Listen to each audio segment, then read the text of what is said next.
Okay, is everyone ready? Yep. So let's go ahead and call this meeting to order.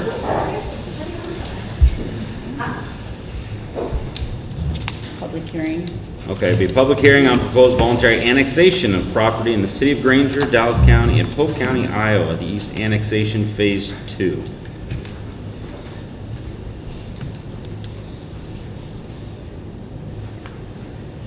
Is there anybody here to talk about it? Yeah. Ask if there's anybody to talk about. Oh, anybody wish to talk about that project, please? Guess not. We had no comments or. Okay, I had no correspondence either. Oh, You close the public hearing and then you can start the meeting. Okay, let's go ahead and close the public hearing. Thank you, Ben. okay, Bermal. Yes. Boss. Cheechak. Yes. Hall. Yep. Shryock. Yes. Make a motion to approve the agenda? Second? Okay, Shryock. Yes. Hall. Yes. Bermal. Yes. Cheechak. Yes. Okay. Jen Kinney, did you wish to speak to us today, or are you just signing in? Sorry. No, don't be sorry. I just thought, yes. No, you're good, perfect. Never mind. I don't No know. problem. Yeah, come right up Well, see, no. front. No, you're good, you're good. Yeah. Wasn't about you, Aaron, it's okay. Yeah, my husband told me to be good. Anybody else wish to speak, have any questions? No? Okay. Joe? All right. Those of you who don't know me, I'm Chief Cox. You can get there ready to introduce a special friend of mine. Do we have Brea come up here?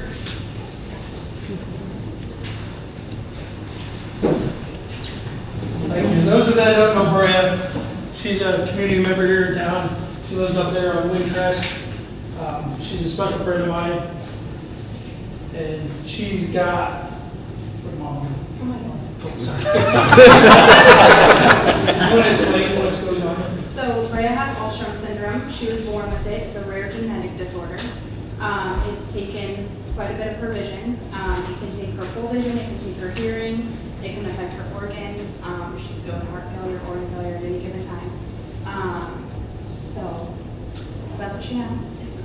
There's no cure. There's no anything for it. So she's pretty special though. And Brea has a checklist, a bucket list she wants to check off before she loses eyesight, before that. And one of those bucket lists was to become a police officer. And I don't know anybody better than Brea to become Granger's first junior police officer. So council members, mayor, members of our community, tonight is a special night for the Granger Police Department and for me personally. It is my honor to officially introduce and welcome Junior Officer Brea to our department.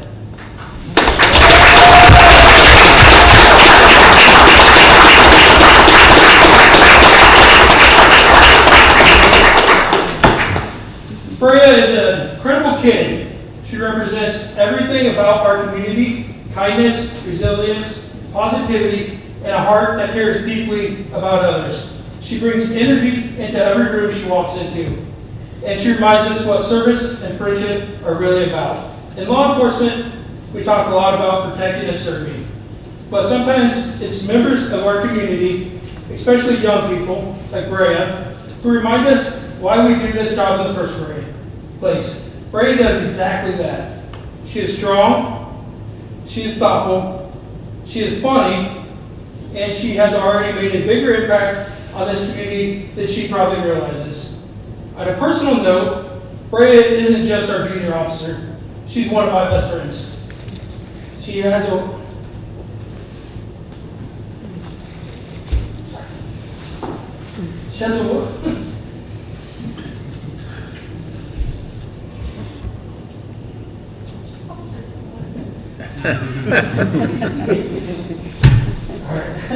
On a personal note, Brea isn't just our junior officer. She's one of my best friends. She has a way of lifting people up, making them tough, days better, and reminding you to keep smiling no matter what's going on. That's a rare quality. It's something. Oh, man. Sorry, Brenda. I ruined this for you. I really appreciate her. As a junior officer, she represents the future of our community, a future built on compassion, courage, and connection. We're proud to stand beside her tonight and proud to call her part of our department family. Brea, thank you for inspiring us. Thank you for your friendship. And thank you for reminding us what truly matters. Welcome to the Granger Police Department.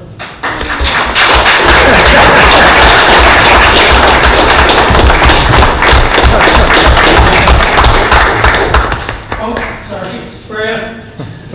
One more thing. Certificate.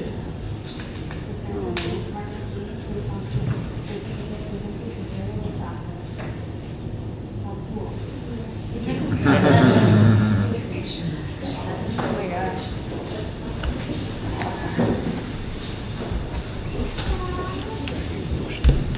Right, yeah, how do you not, right? Thank you, Joe, thank you, Brea. I hope you realize, you know, when you bring grown men to tears, that's kind of a big deal. You're an inspiration to all of us, Brea, so thank you for fighting the good fight.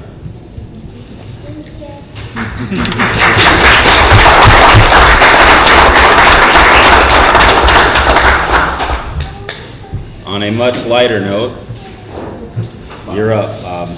Buckle up, Bob's got a lot tonight. You're okay. Thank you, everybody, for being here. Thank you. Bye, Brea.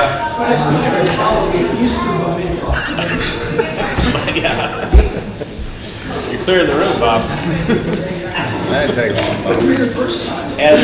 As Bob goes through it, we've got a lot happening right now. Bob's going to give some pretty good detail on it. Now's the time to, if you have questions on some of this, we got a lot we're laying on you right now with annexation and projects. Let's ask the questions as we're going through it. First thing in the water tower, we have a lot to report.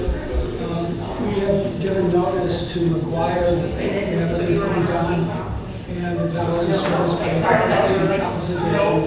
so they really got it cleared around, and not much has happened, but they say they're really done. So, we'll know a lot more next month, but we're still, we decided last fall we wouldn't actually start the towers so they got to get more control down there, they got the site work, the driveway.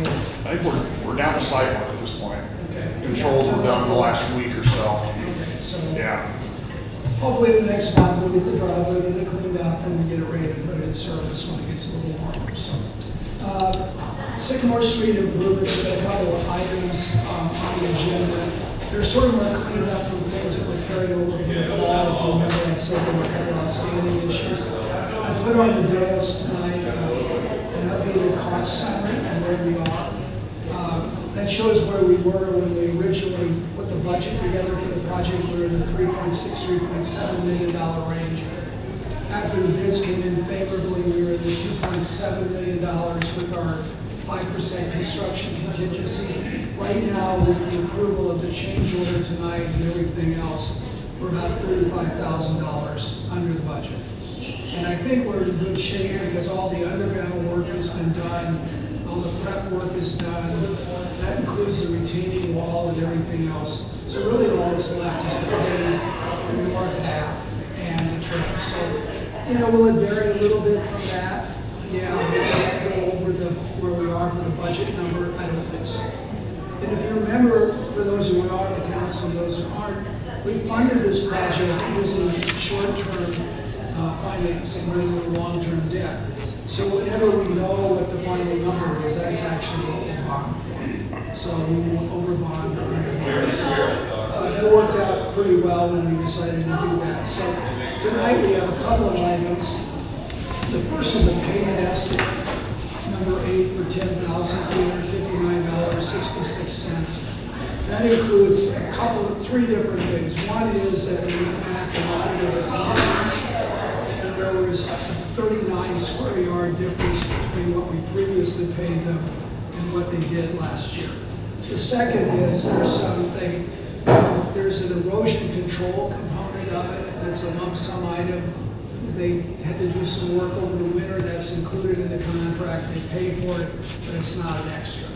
And the third thing is that they've done some work, and working on, they had to get the block, the wall people had to do some of their engineering, so they paid for that, so this covers that part. Again, that's all in the contract, so these are just sort of catching up things that have been sort of dragging through the winter because we haven't had a pay estimate since last December. So, taking a look at it, I think it's in order, so if the council is so inclined, I recommend that you approve payment estimate number 8. I can go through the change order and then we can do them all together. There's two things we're dragging over for change order. One is in change order 5, we approved the retaining wall.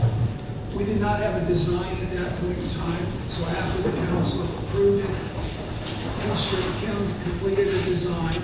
The design was in more square footage of the wall than what we originally kind of estimated because of the topography and the height of the wall. So this just really adjusts the price for what the actual area of the wall is. So the wall included some components like an engineering cost, fence, gravel strip, those are unchanged. And there was essentially this per square foot price for the wall.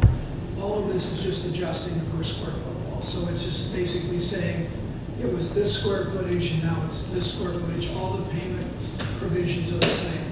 The other one is the Dunwoody driveway, which is their south driveway is an asphalt driveway. In order for the street's actually lower to kind of get the curb in it. And then we had to put a trail on the side, and the trail has to have no more than a 2% cross slope, whereas their driveway is now about 6 or 7%.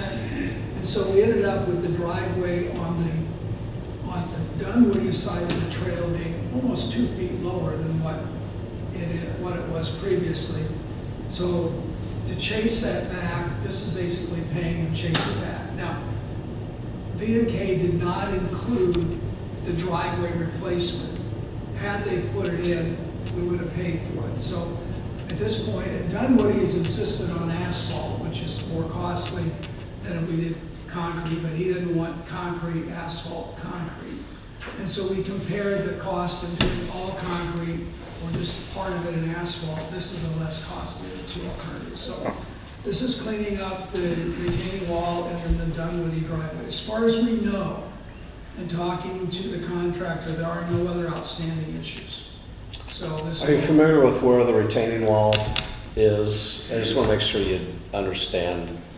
It's on the east side of Sycamore, just the north side of the bridge. Mm-hmm. The slope we were gonna have to chase it clear back into the yard on the design, and we decided to put the wall in, put the trail on top of it. Before we move on, we're also getting questions about the design of the road on that bridge. Bob, you want to give them why we did that?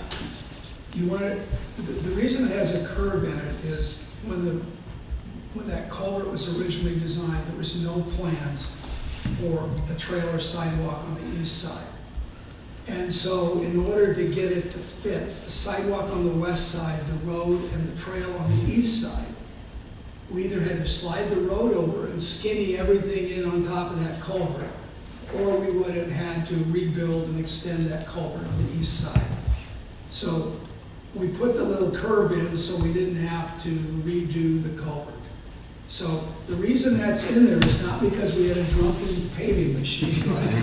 The reason we did it is because we could slide it to the west, just skinny that sidewalk right on the edge of that culvert, tuck everything up and get everything on the top of that existing culvert. But to do that, the road had to have a little curve in it. So that's why it's got a little curve in it. The only other thing we could have done is the road would have been straight, but we would have spent a couple $100,000 to extend the culvert. Well, what have we paid in design for the Sycamore project? Like originally? It's on the way. I mean, estimate. On the breakdown. Yeah, it 213? was $212,812. And the reason I ask is that the land didn't change its slope overnight. No. And so it seems like we're paying for the design, and now we're paying for the redesign, and now a retaining wall. And the Dunleavy's driveway was the same, last spring as it is this Your point is spring. very valid. That's a dispute if we want to take it up with V&K. It's not really a dispute to take up with Dunwoody or the property owner. No, Yeah, I so, understand that. yeah, so in other words, if we want to take that issue up with them, we sure can. Because there were a couple of things that they didn't, they omitted, they didn't really address. Couple of Yeah. months, What? couple of months. And some of it I understand when we don't know where the underground stuff is or whatever. These This- two were clearly known. Yeah, this is known, for a while. I'm so- willing to send a note on that if that's what you're requesting. Well, I think that's part of the reason we requested all of our historical data too, so we can start shopping out. Yeah. It just seems like it wasn't done properly and now the city's paying for it, which I don't think that's why we hire and pay $212,000 to people to design it. And when we look at these kind of things, the proper measure of it is, you shouldn't pay more than what you paid if it was done right. Not that you should get, if they would have included it, you would have paid for it. You should pay for what it would have been, but not more.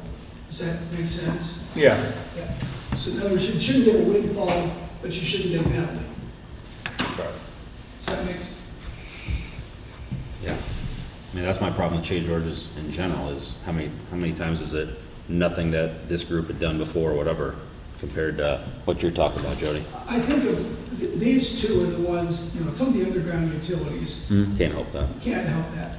These are the two probably that are the most, like Jody said, the ground didn't change. One of the driveways, they didn't even pick it up, they didn't even there. And the retaining wall, they just kind of didn't really figure out how to get to it. It's like, and we would have been 30 feet out of that Yeah. guy's yard, so there's probably a solution we would have come up with. But if nothing else, maybe they should give you some money back for the design and some of Yeah. those kind of things. Those are the conversations that probably should be had.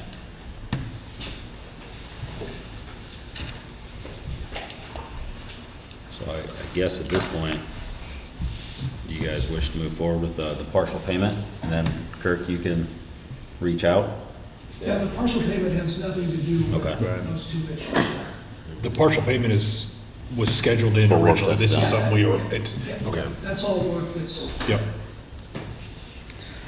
I'll make a motion to approve partial payment number 8 for Sycamore Street Improvements Project in the amount of $10,359.66 to Sternquist Construction. Okay, Schreier? Yes. Paul? Yes. Bermal? Yes. Chichak? Yes. with respect to the change order, my suggestion is to keep things moving. And we ultimately have to pay the contractor, and then we can take up our dispute. Yeah. We can have Kurt take up the issue with V&K, and I will help him put something together. We can pursue that if that. But this isn't a contractor issue or Yep, a right, property yep. owner issue. This is an engineer issue. It just doesn't, as a new council member, it doesn't really feel good being painted into a corner here, trying to be fiscally responsible, and here's another change order for $24,000, almost I $25,000. appreciate that. And I wasn't Yeah. a design engineer. Right. Well, and a little bit of that is the change order was figured in to redesign or whatever, so Yeah. we didn't spend money one way and now we have the change order, so it's not like we're spending an extra 24,000. Right. So, We're Yeah. not having to do over. right, It's just that it's an unexpected cost. And you know, but we have savings from before that we didn't do some stuff, that's why we're able to. yeah, because we wouldn't be where we were had they not screwed up the quantities and overestimated. Yeah. Yeah. So they had another one, but that was to our benefit, so. We all good? Make a motion to approve change order number 7, provide compensation to the contractor for 2 modifications to the project for a total cost increase of $24,783. Second. Shrock, Yes. Paul. Yes. Bermal. Yes. Cheechak. Yes. Now we're gonna spin ahead the next, we're gonna talk about the southeast area improvements in Beaver Creek Estates. So, we awarded the contract for the lift station. We had the pre-construction conference on Monday. They submitted shop drawings and they're getting ready to go forward on that. The agreement the city has with my firm only covered the design. And, because at that point we didn't know, maybe we'd go back to D&K for the construction services but I think the sense is, I've been providing that kind of service, so this really amends the contract to cover that inspection and administration for not only the lift station, but the water main and the trunk sewer enforcement. So it's kind of all encompassing. Now, at this point, it doesn't necessarily, it may or may not, we'll have to kind of see how it plays out time-wise. If we do everything with the road project at the same time, we'll probably have one person there who can cover it all. So because the thing is getting going, you need to decide whether to work with my firm on it or whether you want to go somewhere else for it. So, and it's an hourly not to exceed. So, Is that the loyalty rate? what? Is that the loyalty rate? You're going to find me for you're going to find them in my experience for $125 anywhere else. Had to ask. You can go to some other engineer and you get about a 3-year experience guy for that.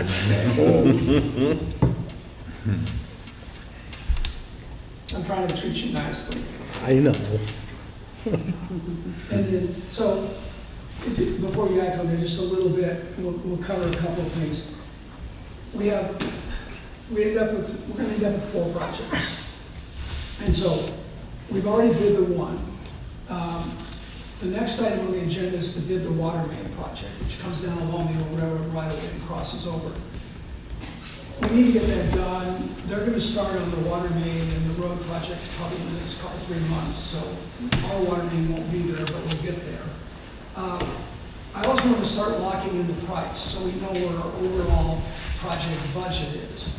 We still are trying to get Polk County off the dime to give us the agreement so we can get it in the urban renewal area. We met with them a month ago and they said they'd jump right on it. And I was looking at it, I think I could run out and look at a glacier and it would move quicker than Polk County. So get this one locked in, and then we'll talk a little bit about the Beaver Creek Estates, where we are on the road project. But so we're just trying to move the ball along. The contractor probably wants to get going on the lift station could be in the next 3 to 4 weeks. Could be a little later. They're just trying to figure out where we are. As I'll talk about in a little bit, the Beaver Creek Estates has been moving around.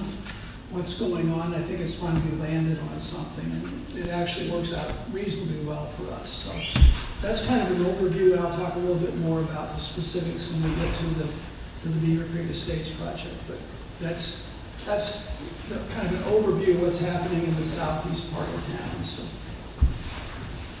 you can decide what you want to do with the amendments. You guys good with that? All right. Action to approve amendment to the agreement for professional services, construction engineering services with Green Consulting to add engineering services for the water main, lift station, trunk sewer, force main projects for not to exceed $151,000. Second. Shrock, Yes. Paul. Yes. Bermal. Yes. Cheechak. Yes. And then the next item is Resolution 2026-8. That really orders construction and sets the bidding process for the water main. We'll take bids on the 2nd of April, and we'll bring it back to the council and the public hearing and consider the bids at your meeting on April 8th. We all good? make a motion to approve resolution 2026-08, ordering construction of Highway 141 water main extension project and fixing a date for hearing thereof. Second. Okay, Schreier. Yes. Paul. Yes. Bermal. Yes. Sheachak. Yes. And so the Beaver Creek Estates, I put on for each of you tonight. I draw out to the back of the letter. And this is, as of last Friday, this is the new plan for Beaver Creek Estates. This part, the 47 lots, large lots, they're essentially unchanged. The only thing is there's a road through here that was, they just skinnied that road. The big change occurs in that what I would say the northeast area, which they had all originally identified as just one big commercial area. Now we're proposing to go back and right now we've got 8 residential lots on kind of what would be the west side of that. The north-south street, for those of you around, if we go back a couple of iterations before we had this 47 lots to where we had all the townhomes and row houses, this north-south street was there. So it has revived itself. It's not brand new. It was there for a long time, then went away and then came back. And then they've got some commercial lots on the east side of that road. They show 8 lots. And as we understand it, the intent is that there won't be 8 different businesses. But they want to have the flexibility, so if somebody wants like half an acre, they buy 2. If they want 3/4 of an acre, they buy 3.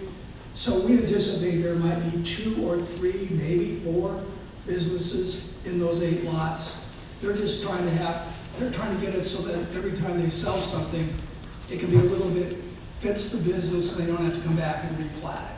So they're just trying to build them some flexibility and then if somebody comes in and buys lots, they'll have to tie them together because we don't want a building, we don't want to have, so they can sell half of the building. You know, so there's a way to deal with it. This, over in this area, there are 3 residential lots that are sitting there, what would be about to the south of the church property.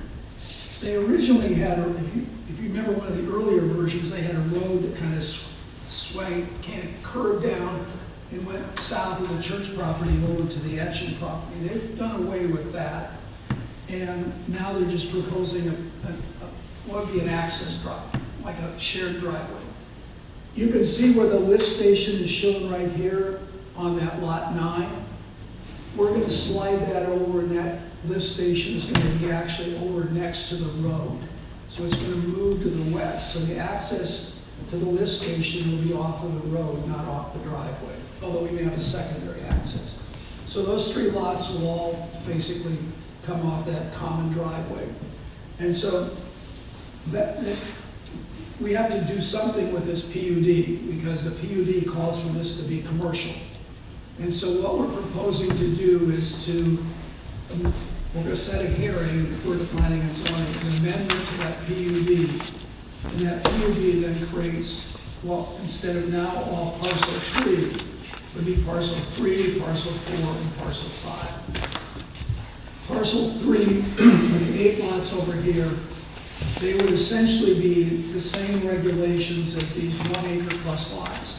The only difference is these have 110-foot minimum frontage, these have a minimum 100-foot frontage. So they're still hefty sized lots.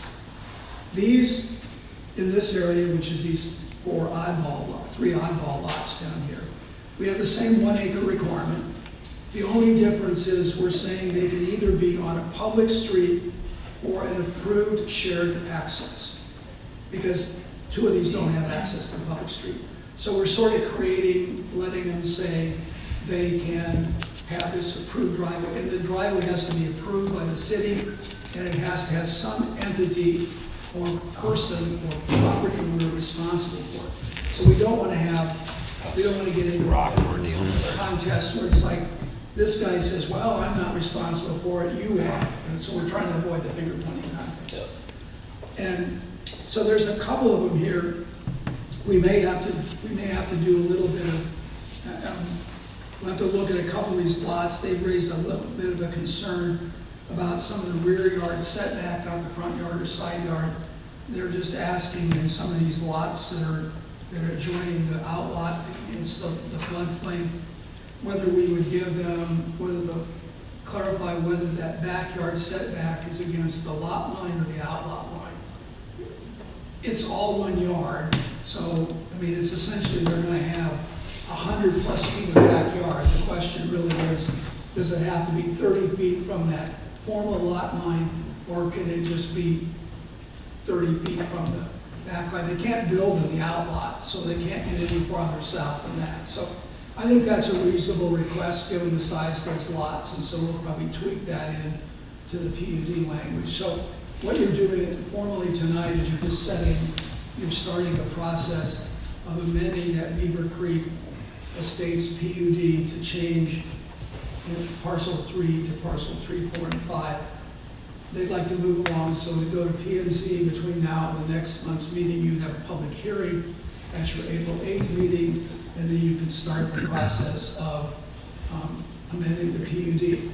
Along the same timeline, we anticipate that we will see a revised preliminary plat, because they're changing the lot configuration. They got to go back to the preliminary plat stage. We anticipate that will go to P&Z at the same time that the rezoning action, and will be back to you on the 8th of April. But that does not have to start here at the City Council, so that's the reason it's not on the agenda. Once that comes in, that goes directly to P&Z and then comes back to you. Whereas the zoning, because you're starting, it has to come here and go there and come back. And it also then gives you an opportunity to set the public hearing. We don't know whether they're going to get the construction drawings done by the April 8th meeting, because this is all new, and basically the bishop has to start on those. There's a possibility we may have all three, the zoning, the preliminary plan, and the construction plans, or we may not. So if we don't have it on April 8th for the construction plans, I anticipate it will definitely be at the May meeting. So they're trying to move along on that. So what that does, if you remember, we've been talking about street improvements out there for quite a while. Originally, the city said that they would pay, we didn't say with what. We just say hard surface and dustless surface. This area is kind of in pink. It should be from the 141 intersection over to this north-south road. Well, when the north-south road disappeared, it became a little bit more murky, because the only way in was over here. So now they're going to do that. They're going to build the culvert over the road. And then What culvert? right here, Jody, there's a culvert. Okay, the one that says culvert potential reimbursement agreement? Yeah, so Okay. they have raised the question whether or not the city would be willing to do some participation in the reimbursement. Kirk and I met with them a couple of days ago, probably not a totally unreasonable request, because one of the things has been, we don't really have a big interest in doing this culvert, and we have $1 million in the budget for that. And so the thought, Kirk's my thought is, we would, if we do something here, we're not going to do anything with this yellow piece for now. It's not going to go away. It's just going to stay where it is. And we're going to see what happens 7-10 years down the road when the interchange gets reconfigured. See what happens here is, do we really need this piece of the road? Because if we don't need it, it doesn't serve, everybody else has access.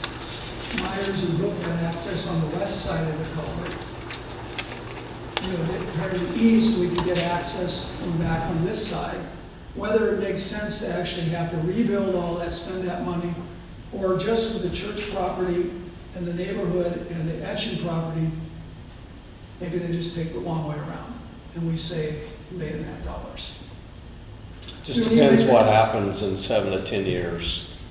We're just going to do nothing for now. Yeah, as the 17 drops down. There are 2 roads that goes into Myers property and their neighbor. The one on the east will be paved. You can do nothing. You could add a road. You could add a cul-de-sac onto your property. Totally up to you. It just puts a road to that front piece.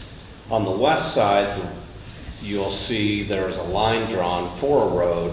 It's not going to be paved. It is going to be access that is saved for a road in the future.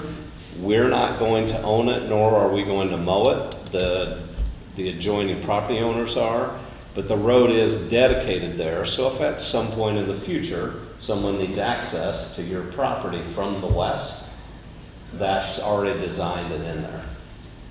And so, kind of how this all ties together is that if you're gonna do something, then I think it's reasonable, and we have indicated that we would only take it back to the council if they would commit that the green road would be completed, so we don't end up with, so there has to be a loop. So they have indicated they, within 7 years, would complete this entire loop. They think they'll get it done in less than that. But the thought is they're gonna build, it looks like they're gonna build this way. Originally, they were gonna build west around. Now it looks like they're gonna build this way around. They anticipate that this culvert will be a 2028 project just because it's got all the permitting issues that you have to go through the DNR and the Corps of Engineers. Probably a 2027, 2028 project, late 27, 28. And then they would probably move into phase 2 and work their way around. So not necessarily asking for a particular number tonight, but I'll just throw out the purpose of discussion that if we were to build $1 million culvert, the debt service on that, if we did it right away, would be about $90,000 a year for the remaining life of it. The longer we put that off, the shorter we have that period of time. So if we can avoid building the culvert, I'm just saying there's something out there that we can play with. The other thing is, if reimbursing them to accomplish what we're trying to do actually has a secondary benefit to the city, because we have a 5% debt limit. And the email that Kirk sent out was noting that we're kind of getting up against our debt capacity. If we put the culvert in, then we have to incur, the council against our 5% debt limit, that $1 million for the culvert. Whereas if we reimburse them and we structure the agreement, it's only the annual payment, so whatever dollars or something less than $90,000. So it saves us a better part of $1 million in our debt capacity. So sometimes there is a benefit to reimbursing the developer rather than you incurring the cost. Even though you may ultimately spend the same amount of money, it effectively allows you to spend that same money twice. You're saying box culvert, that's, It'll probably be a box culvert, yeah. is $1 million? It's gonna be a triple or quad. So, $1 million. If you build it, it'd be 250,000, but if the city does it, it's $1 million. No, I don't know anything about box culverts. I just, You can start your own, I add claim to the to know business. nothing about pipe. The thing is that if you look at what it is, it'd probably be less than that, but it's gonna be in that, it could well be up in that pushing the number range, so. Could be more with the wetland. And we're not doing anything with the Stuff. wetlands, that's their gig in line, so. So, not really asking, I'm just saying, what I would ask tonight is, can we continue the discussion with the developer to see whether there is something that can be done to get a road through here, give them some assistance so that potentially we don't have to build the culvert and rebuild Northwest 102nd. Not asking for a commitment, just tell me if that's something that's off the table, tell us and we'll take it off the table. I personally think it's on the table, but I think we should get some soft numbers of, I mean, if you say it's a triple or a quad, can we get a couple soft numbers from someone else just to make sure we're not getting raked over the coals? Yeah, and they're actually out getting a number right now, so, yeah, we just don't have this stuff, so.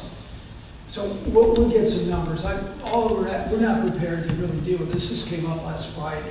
That's when we first saw it. So what I'm really asking is that off the table, we can just continue the discussion. That's all I'm really asking tonight. I think it's on the table. So all I'm hearing is, you're not telling me to take it off the table. Correct. Okay, that's as far as I need to go. I do have one additional question. With this new design here, these lots 9, 10, and 11 that have that shared drive, do we know what's going on with the church there? Is there any potential that they build a building in a giant parking lot and there's an exit onto that shared driveway? No, Okay. we wouldn't, I mean, we could have a discussion, but highly unlikely we would approve that during the planning process. Right. Okay. I mean, you just wouldn't want to shove. They've got a front access. Right. So, Now, if there was a public street, that'd be a different story. Yeah, right, right. But if it's a private drive, that just complicates things. Yeah. I had one other question. Sure. So they got three things that would show up to the next meeting if you're optimistic, right? And I think two will. One two might. will. One Okay. might. One might, but the last one, Construction. they're 95% there, so what are we reviewing? Contour lines? Well, if you remember, the construction plans did not have the road, didn't have this road, didn't have this road, didn't have any utilities for it. So these are unchanged. just the All front this is 12 unchanged. acres. So really what they'd be doing is they haven't done anything in this. So what we would see, Jerry, is the design for this. The road, their conceptual for the culvert, and they may only do down to the culvert because they don't have the culvert, but they don't have anything designed for how to get water, sewer. Okay. So it's this area. We're not changing anything over here. Does that help? Yeah, no, I thought there was already stuff going through here and they were just reconfiguring that. I was like, can we just give them grace and say we don't? So did they get like- rid of some commercial and added more, a few residential? And then shrunk some of that front commercial into smaller pieces? Yeah, what they did is that was all just this big blob of commercial. Yeah, it was like, And I think their sense is that given the access issues out there, it'd be hard getting large. yeah, it's gonna be hard to sell that much commercial. I mean, you're not gonna have drive-by. Originally, if you go back to when they first started this, they were gonna have this big exit off of, at 102nd, they were gonna have all these, people just drive down the road and zip in there. Well, that's not what it's gonna be. Particularly now that we don't have a crossover, and at some point it may all go away. So I think it's gonna be more destination commercial, a more neighborhood destination, There's at least one business that's already, I don't, there's nothing formal, but there's one business who has expressed an interest, and we understand that when this is ready to go, they're going. So we do believe that there is one business that is already or something maybe even more than semi-committed to going down there. And it would be a destination. It wouldn't be something you just drive by and partake of. So So you just want action to set that hearing? So we'd like to set the hearing on the change to the PUD. We all good? Can I ask a question real quick about this? So with the culvert, I know that's like the broken bridge.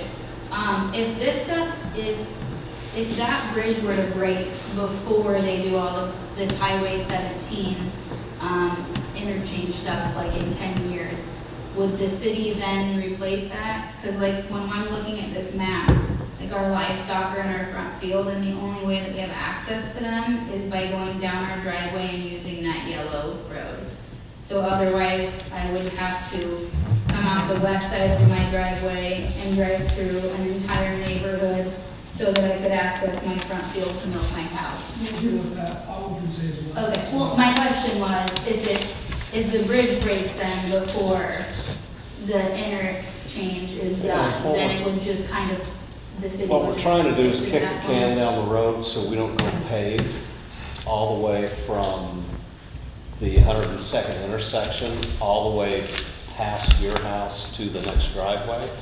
When, right now, they're gonna phase, and they're gonna start on the front on the east, and then go, phase 2 and phase 3, and they're gonna phase it around you slower. When they were gonna go all the way and start from the west, we had to put in a culvert and somehow pave a road that we didn't know what the future of that would be. And so in this case, they've given you 2 access points in case at some point you want to do something different, and given access to your front piece that you're going to commercial. The outlier is that bridge. If that thing were to cave in 5 years, we've got to have a discussion and say, Okay, I was just curious about it. Like I said, I don't think it will, but, and see what happens, you know. We've got to maintain access, so Yeah. that's the big issue. If this proceeds, probably what we will do is put some type of weight embargo. It already has a weight embargo, it's 10 tons. And Well, there's people semis drive that go across across it. it all the time. I Don't they? understand that, but somebody might have to For enforce the it. development. So in like 7 to 10 years is the plan to get rid of that yellow altogether? Yes. Could, not necessarily could be, but in 7 to 10 years, Highway 17, and that's not our timeline, that's DOT. It just Yeah. takes forever. So 7 to 10 years to get 17 down to 102nd. Then there's the question of, okay, what do you need both? You can get to your house off 17 and go right up your driveway without going over the bridge. And then you can also get to the front. The question is, at that point, do you need them all? Because you can get to your house right off 17. Just make it level B for us. The reason why I asked was because we have already an established driveway, so if that was no longer in use, that would really stink. No, your driveway will stay. Okay. Yeah, we just east of that though, we may or may not fully redo that culvert and continue the road. So then We're not closing it. If you close a bridge, is there a way that we could build a bridge over Harbor Creek? Yeah, you can do that, I mean, that's yours to do. Okay, sorry. No, you're right. I don't think it needs. I know this is the first time you've seen it, but we've been working with them a long time and just finally got We something. know nothing's going to change on 141, 102nd, till at least after the interchange is reconfigured. Yep. So we know that right in, right out is not going to go away until the 17 leg is dropped down. Right. There's been a lot of discussion about, oh, maybe they'll take it away next year. But if you go back and look at the document that they put together, the access agreement that we're not a party to, but Johnson, Polk County, and Grimes are a party to, it says that right in, right out will not go away until the 17 interchange is reconfigured. So they got that. I mean, we may have to go and get Grimes to enforce it on our behalf because we're not a party to it. But we're also going to sit down and negotiate an access agreement with the DOT, and that'll be a part of it. But because they've already committed in writing to that, I don't think there's a risk that they're going to take that away until the 17 interchange is reconfigured. And that's what they told us when they did the change, when they decided to do a change on the westbound off-ramp to let you turn around and go back east. So nothing is really going to change for whenever it is. Their timeline is 7 to 10 years. So 15.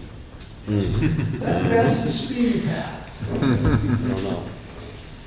There's things that they've been wanting to do for 30 or 40 years. Right. We good? Make a motion to set public hearing on amendment of Beaver Creek Estates PUD, section 167.18 to divide parcel 3 for 7 p.m. on April 8th, 2026, and review to plan and zoning. Second. Okay, Sharnock? Yes. Paul? Yes. Bermal? Yes. Cheechak? Yes. The last thing I have is. I'll read- Almost the last thing. We have one more thing after this. Last thing before I just see. How's that? Maybe. Yeah. I didn't say leave, I said sit down. The last thing I have is that a couple of weeks ago, the engineer for the Stensland property, the sod farm area, approached the city asking if they could annex and do a development. And so that created one little problem, and so they said they would annex. That created a problem because the annexation that you had the hearing on before the meeting is the green one. And so, and that will go to the City Development Board. We're still waiting for a confirmation from the DOT. The City Development Board wants to make sure that they wanted proof of the authorization of 2 entities to sign because they're not individual persons, they're entities. We have the Linneman one that came in today. Now we've got the state of Iowa wants to make sure that the state of Iowa is competent to sign on behalf of the state of Iowa. Is that a fair way to put it? That's exactly right. Yeah. Beautiful. Bureaucracy. So anyway, what that does is that the water tower site owned by Xenia would become an island because it'd be surrounded by the city. So the engineer for Stansland approached Xenia, and Xenia has filed an application to voluntarily annex the water tower site. Doesn't have any impact to them because they don't pay taxes. So, but that way we now have a contiguous parcel without an island. So what we're proposing tonight is to set the hearing for next month on the voluntary annexation of that. And then what we'll do, in order to not have to go to the City Development Board twice, because we've been waiting long enough, that after we have our hearing in April, we'll take the hearing from tonight, and for that green area, we'll take the hearing from the orange area next month, we'll combine them, and we'll resubmit to the City Development Board, so we aren't going like 1 month behind each other, chasing, just wasting money. So it doesn't take much work to amend what we got, and that's far more efficient than going through the process twice. And we have confirmed with the City Development Board staff that that is acceptable. So there's that, and we're waiting anyway. Right now, we can't file. We got to wait for the state of Iowa to prove that they are competent to sign on behalf of the state of Iowa. So, but if that comes in the next month, we'll. Because generally, when we have a public hearing like we did today on the annexation, there'd be a resolution later in the meeting moving forward with everything. But we'll do this public hearing, next month's public hearing, and then have a resolution for all of it in one shot. Just in anticipation, we probably need to get something to prove that Corey Ivan can sign on behalf of Xenia. Because Xenia's not a person, it's an entity. It's a person with law, but not a real live person. So they're going to raise that same issue. So we probably need to bump Xenia Rural Water so we don't get caught on that next month. So that's what that was all about. And then I also gave you a layout of what they sent to us as their thought about that. And they will be here next month to talk about it. But basically, they're proposing to put a cul-de-sac street in large lot development. It's in the Xenia service territory. They've asked about septic tanks, which may be the way to go. We can sewer by gravity in the west half, but we got to get the sewer up there. So we're trying to connect with, get some action, see if we can get Hope K to say what they're doing.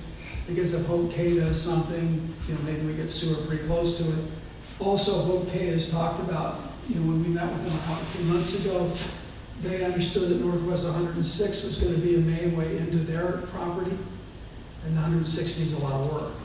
And you can see they're kind of doing they're kind of doing a little bit of improvement to it, but want to re-engage with Hope K because it doesn't make any sense to do a temporary thing if we're going to end up turning around and have to do.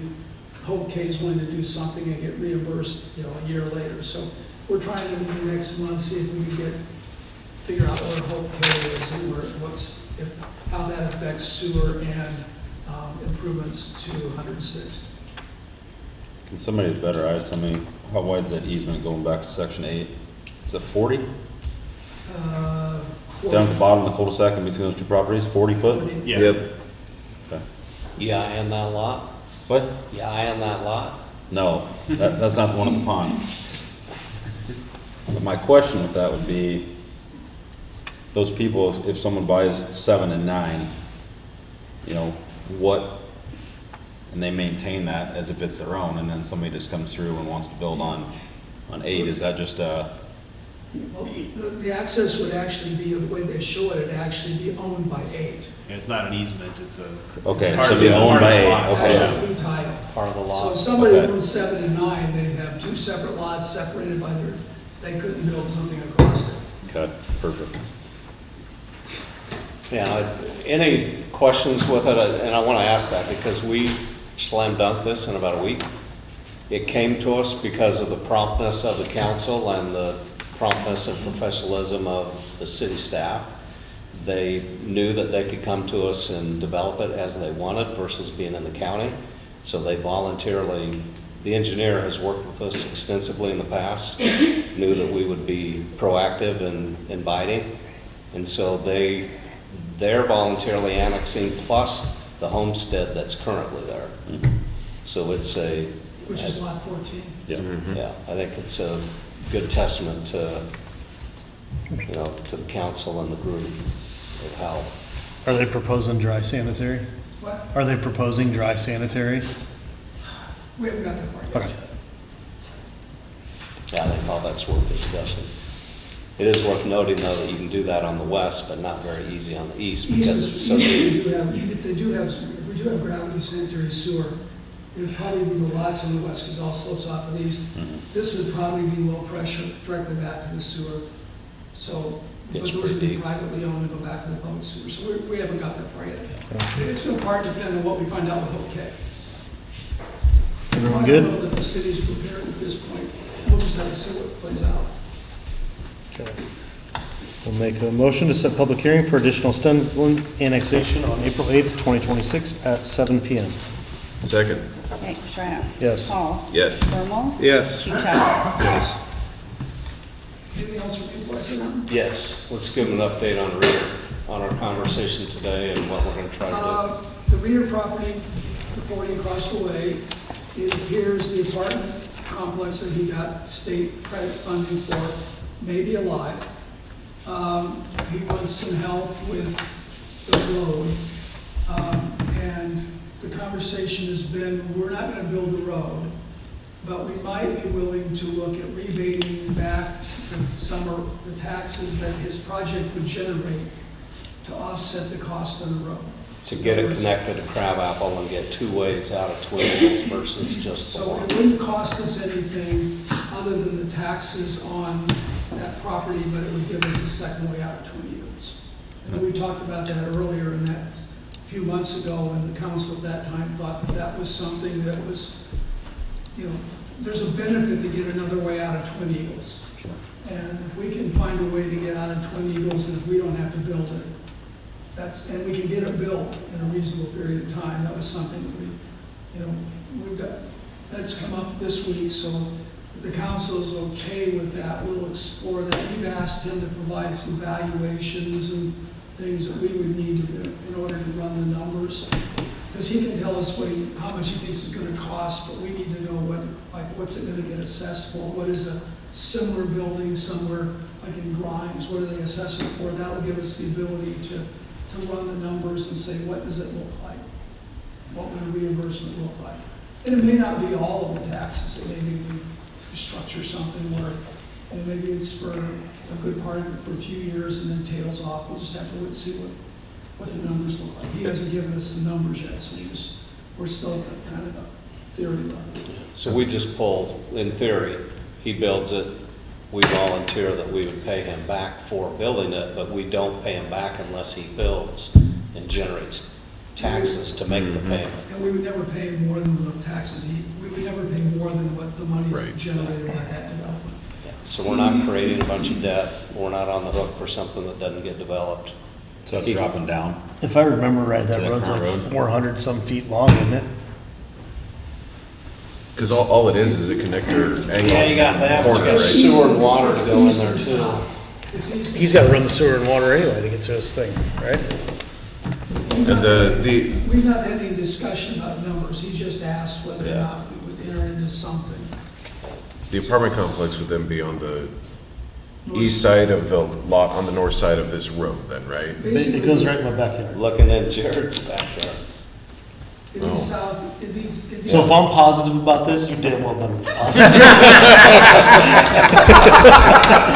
Just southwest of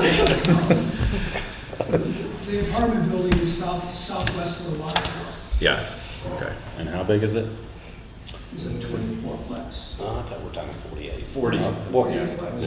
Yeah, we'll confirm that. But what we're doing right now is we're getting, what's this cost to build, water-like, similar structures in the area that we can go pull tax numbers off of. Then we can do a reverse mortgage schedule to say, what can we Over pull out? 5 or 7 years, whatever the tax assessment value We'll is. see. Yeah. He hasn't given us any firm numbers No. from contractors. I mean, he's just given us spitball numbers. And we need something more hard than that.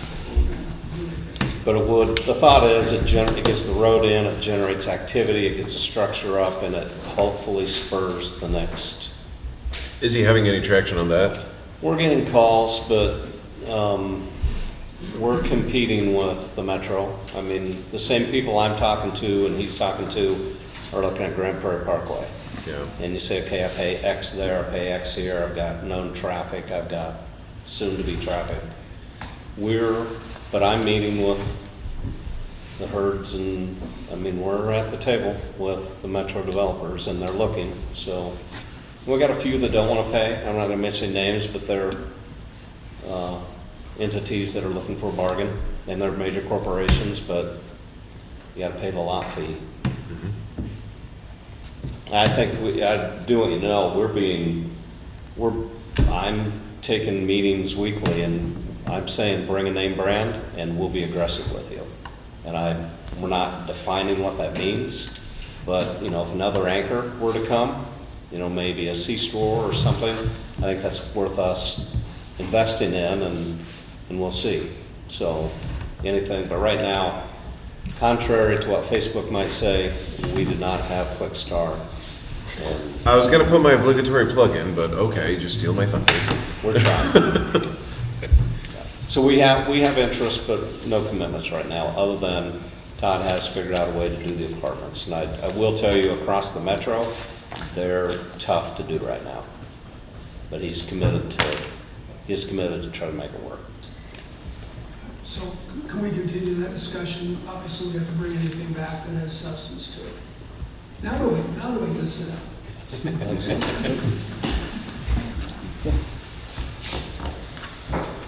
No action needed on that though, right? Just No, we just wanted you to be aware of what we're trying to We didn't throw negotiate. anything, so we're taking that as we go forward.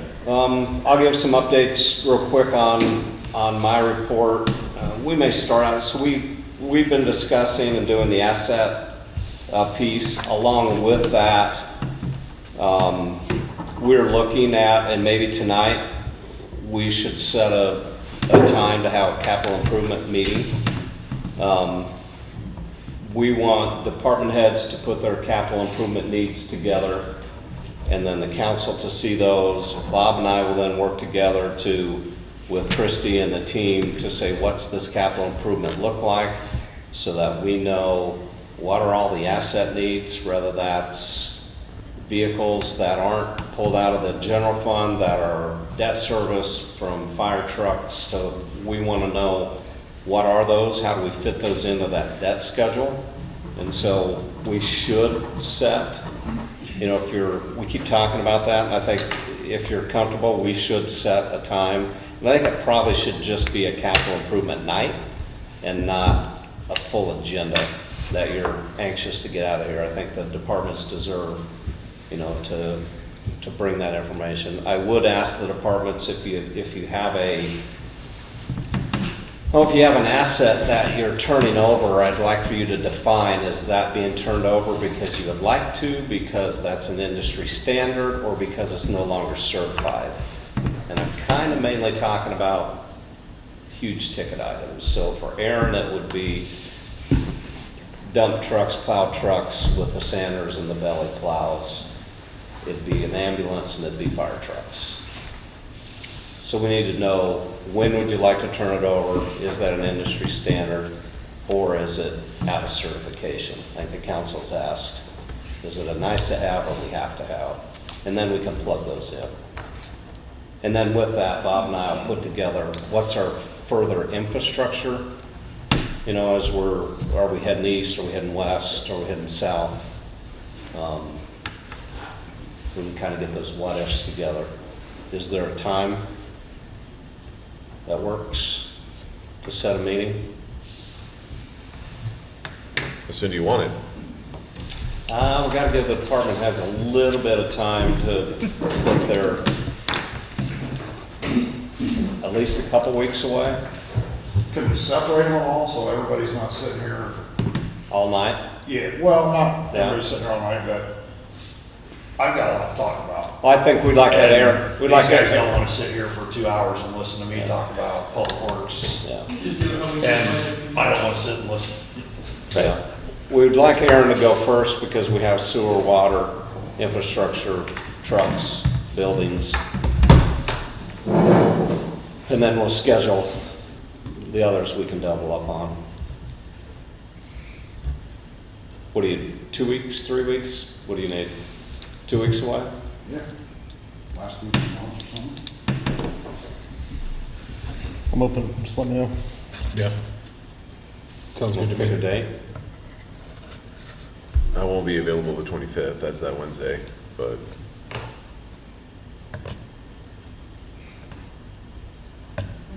The next Wednesday, we What's have that, a Bob? council meeting. What's that? That April, what is that? April Or 1st second, we I'm got. sorry. What day is that? First? April 1st. There is one, that's for that property tax levy. It has to be on the agenda by itself, but we could have a meeting Why don't we do right that? after Right that. I know Why it's don't we do at, it? I know it's at 7, Council but meeting doesn't start till 7 now. Do we not do anything earlier than 7:15, 7:30 at night? Isn't the 2 city o'clock in the tax afternoon levy for all I discussion I care. have is at 6? What's that? It's not at 6? The is it city? 6 or 7? I can't remember. I have it at 6, but that doesn't mean it's right. Well, that could Could have be been right. out of town.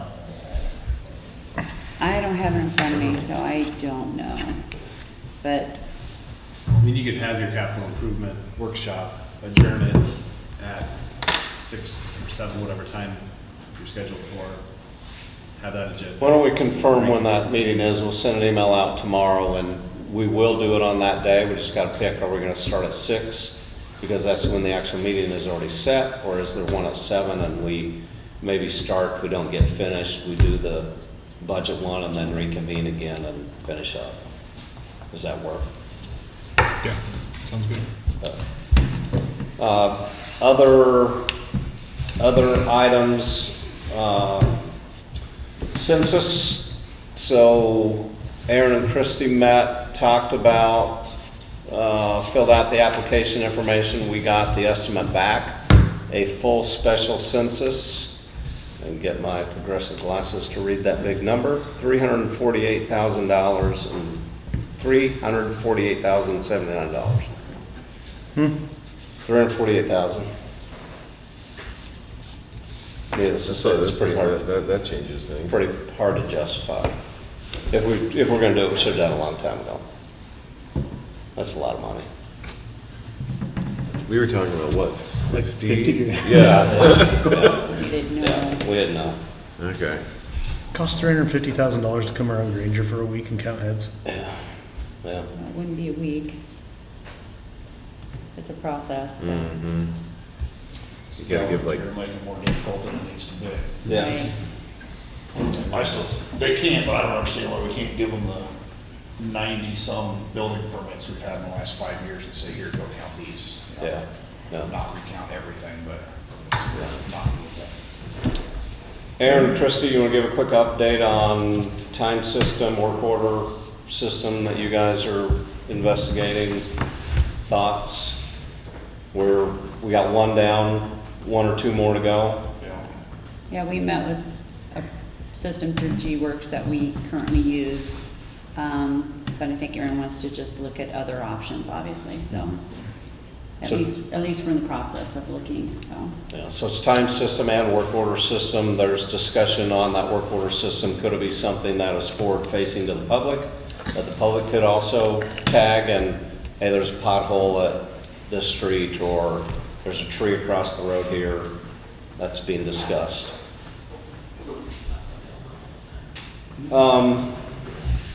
Legislation.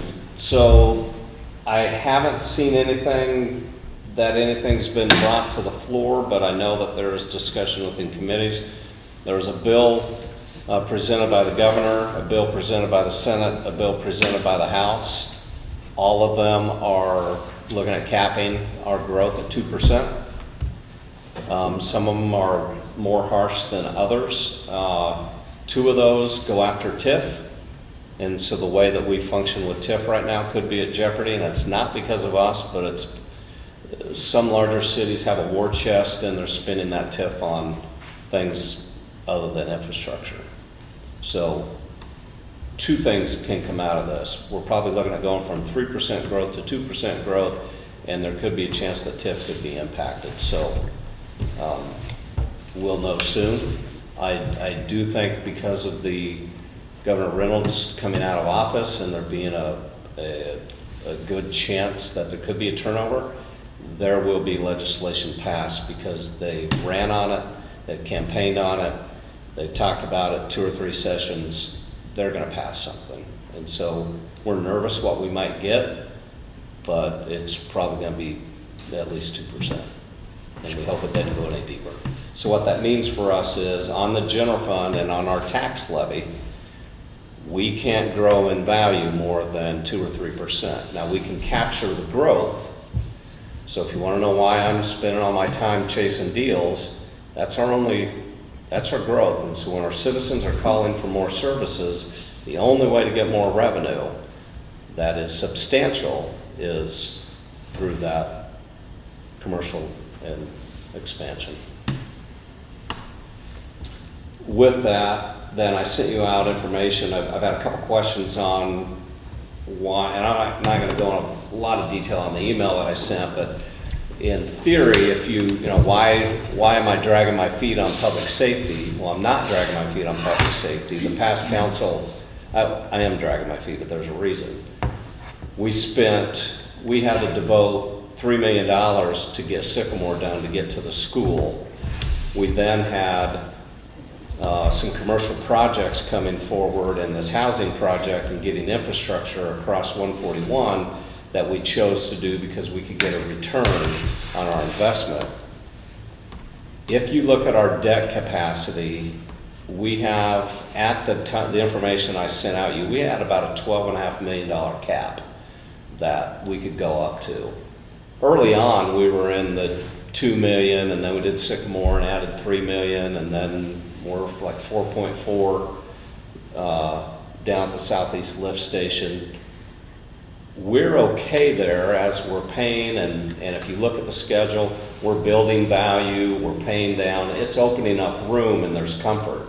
But if you throw in that $3 million public safety building, you go from a 50-some, high 50 debt ratio up to 80-something.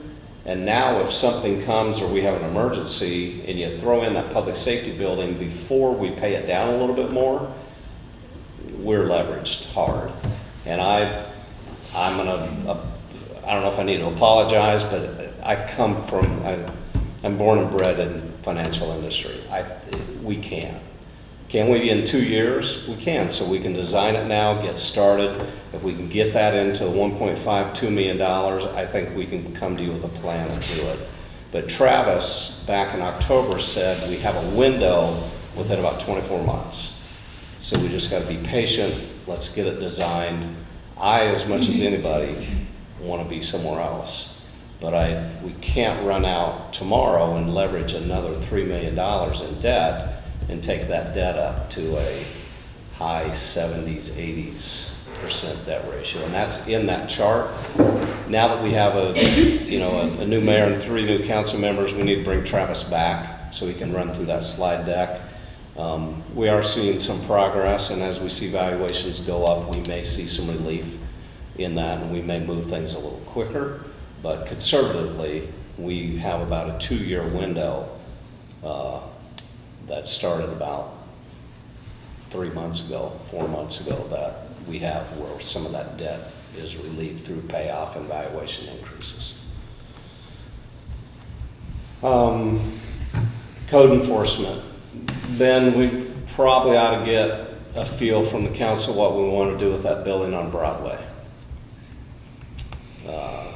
2 doors east of the coffee shop. We're getting no activity, getting no response. I had another call today of someone who wanted to buy and invest and put something in there.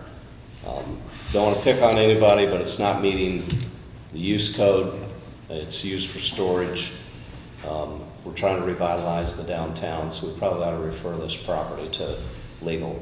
When's the last time that it's been inspected for fire compliance? Yeah, I don't know. It's been a while. Rob did it, it's been a while. Yeah.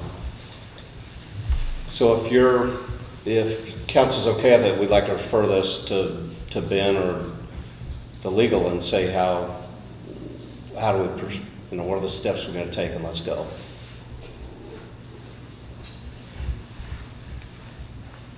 Any feel on that? I think we have to. Yeah. Get after it. Been talking about it for 18 months. Yeah, that's, Yeah. It's the same conversation that you had with the 3 properties around town it is. 5 years ago or whatever that was. Yep. So, Yeah.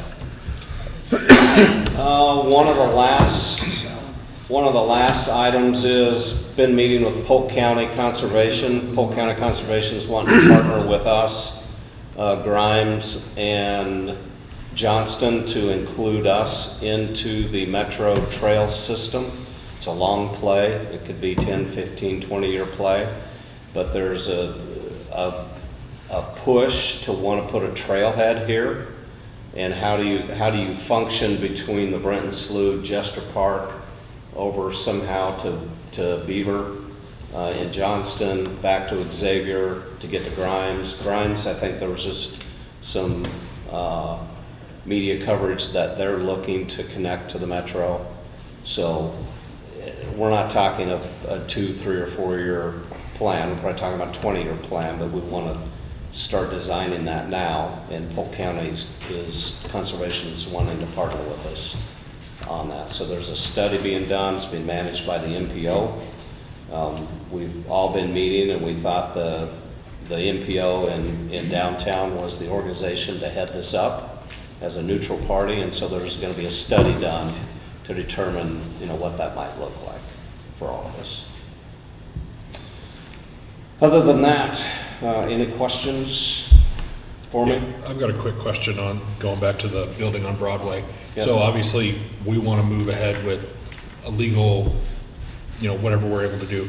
How quickly could you guys get us options or something to review? Could that be by next meeting, where we could at least say, this is the recommended course of action, and we kind of move forward with it? I don't think we need that. They're in non-compliance, and let's just go after them. Okay. Council action. I think everybody in Unless we get town farther is, along and have to condemn it or something, Okay. we wouldn't need council action until then. perfect. Okay. Is there anything going on with that brick building next to Aaron? I know someone lives in the apartment above, but I remember, I feel like a long time ago that there used to be an ice cream shop or someone tried to open something there. What's going on with that one? She has an art studio in there. Is it open to She the? does art, it's not open to the public, but she does art stuff in there. Okay. That right next to Bud's. Yeah. Don't walk by it too fast, it might blow down. It could come down. I think that's it for me. Good thing you're building the bridge. I don't know if this question fits in here or somewhere else on the agenda, but has there been any traction on renting this place? Is it? I think they rented some, not a lot. Jerry, do you know how much this is rented out? Just looking at the calendar, Not much. I've seen a couple, Yeah. I think it's some, but I don't think much. a Okay. lot more nonprofit stuff. Yeah. Okay. Thoughts on that? You want to see it more or less, or? I got something burning in my head, and maybe this is the time to ask this curious question, but back in the day when we were having the initial discussions about a new building for fire EMS and public works, was there any discussion about keeping what's on Main Street, renovating this place into a new city hall, and then just building a new building for fire? Well, I mean, the council can have that discussion. There was something, we couldn't have city offices here way back when. Whether that's still a part of it, I don't know. Oh, when you bought it from Finiston?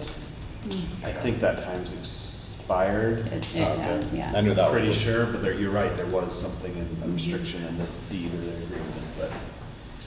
I was just trying to think of creative ways to get that 4 million shocker down. And you can take it way down if you just have one purpose for the building rather than 3. Yep. But I don't know if there's any appetite for that. It was just a, And the fire didn't want to be here or something. oh no, fire wouldn't be here. Okay. Build the new building on the property over there by Bar None, Yeah. specific for fire. Yeah. And then police would take over the building that's on Main Street currently, and this would be City Hall, basically. This meaning this area? No, this building. Not the library? Yes, exactly. Library would maintain and then renovate this into City Hall, basically. I think library uses this a lot, don't you, Jerry, for activities and stuff for the kids, This yeah. room has to be, Yeah. Okay. you'd have to add on, I think. I think we can have that discussion in that capital improvement meeting, because the library wants to come with their, been talking to Kelly Anlicker, and they want to come with their capital improvement plan, Okay. Okay. so we'll hear from them. Yeah. And I know there's a desire to take care of the building over on Main Street and have a new building for taxable purposes. Floods, doesn't it? Or you get water issues in it? Every time it dribbles, Yep. Literally. I've been through many. you get a little dampness on the back door and it comes in the floor. So. Other than that, any questions?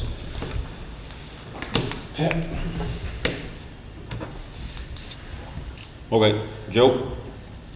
Any questions on the initial report or anything? But it's not going to be as quick as normal. The next issue is the 2080 agreement. I think that's next on the agenda, right? Yep. Yep. You guys all have a copy of it, right? Yes. Yep. Yeah. So any questions on it? Any thoughts? I'd like to see a breakdown of how we arrived at that number. I mean, it should be, what's the annual vehicle maintenance, how many man hours? I sent a budget to Kurt and the mayor on it, how it broke down. Send it to you real quick. And we're I confirmed some of the insurance numbers this morning. Working through that to, how does that equal up to the 100,000? I don't have all the insurance stuff back yet, but we have some of the liability and vehicle increase. Patrick emailed me this morning. But we can get all that put together. I'm not against the idea. I just want to make 100% certain that we are covered. And there needs to be a built-in cushion. That's my only stance. That's been my stance since it ever came up, really. So. And what we have now, I believe there is a built-in cushion. I think ultimately. Maybe not. Dallas County was 210, we're at 100. Plus a 20,000. For 40 hours a week. We're at 28 hours a week. I'll get out my calculator. But it's 105 and 20 hours. And I talked to the Dallas County Chief Deputy, because the sheriff's out of country right now. And he said we're right in line with what it probably should be at 28 hours. I trust about 3 people on the face of this earth with numbers, and none of them are which are in this room. I'm not taking that, don't take that personal at all. I just like to do my own due diligence Were when they it in law comes. enforcement? What? Were they in law enforcement? The people- No, but I don't need law enforcement to tell us what our insurance cost is. That's my point. I mean, I like to do my own due diligence when it comes to numbers. Ben, I That's it. can give you a comparison. So Ben and I pulled the current agreement from Dallas County that Dallas County has with Dallas Center. We pulled the 2080 off the Secretary of State. Their current budget is at 210, which is $17,500 per month. If you take what they provide and what we provide, then I believe we calculated it comes out 150,000. If you take their ratio. Prorate back the hours. Yeah, if you prorate back the hours to what they're doing to what we're doing, they're at 17,500 a month, which is 210,000 annually. If you take the 28 hours, our 28 hours, 2 guys, and the vehicles, and we're right around 150.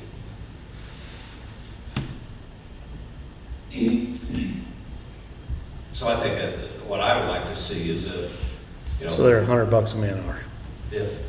and we can get, what I'd like to accomplish is if you're in favor of, you want to proceed forward, where's that cushion and what do you want to see?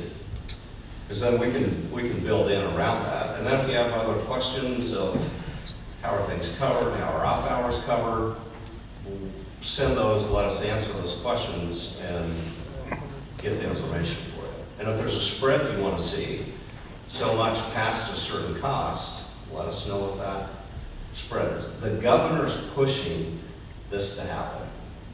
I mean, they're part of this Republican, and his, well, it is Republican, and I'm not bad about the Republicans, but part of the tax cut is because so many jurisdictions are providing these services, they're forcing consolidation. So is it bad that we're looking at this? No, at some point, this is probably gonna happen, but at what point do we do it? Granger's really good at what they do, should be compensated for what they do. We're in the driver's seat. What is that number you wanna see? I don't think it's a bad thing that we do it, but this is what are the parameters you wanna put around it? And when you're looking at the county's 2080 agreements and the price, you're also looking at the deputies who top out at 104,000. You know, I'd love to get 104,000, but we're not. You know, and especially the officers, they're not going to be anywhere near that. But we aspire to be, right? So plan for the future, not the plan. Well, current. we'd love to. Right.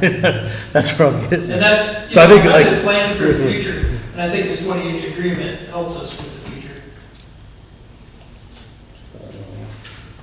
It gives us a little bit of, you know, I know you don't think that we're going to have cushion or extra money, but I ran through the numbers. I've talked to a lot of cops. I've talked to the sheriff. I've talked to the chief deputy, and they believe it works. I know we don't have official costs on the insurance, but the insurance isn't going to raise. We're adding that one more vehicle and just part-time employees. So they would maintain the other vehicle? They would maintain the Tahoe, their insurance on it. They maintain the police department and the utilities up there, but we have access to it for during the 2080 agreement.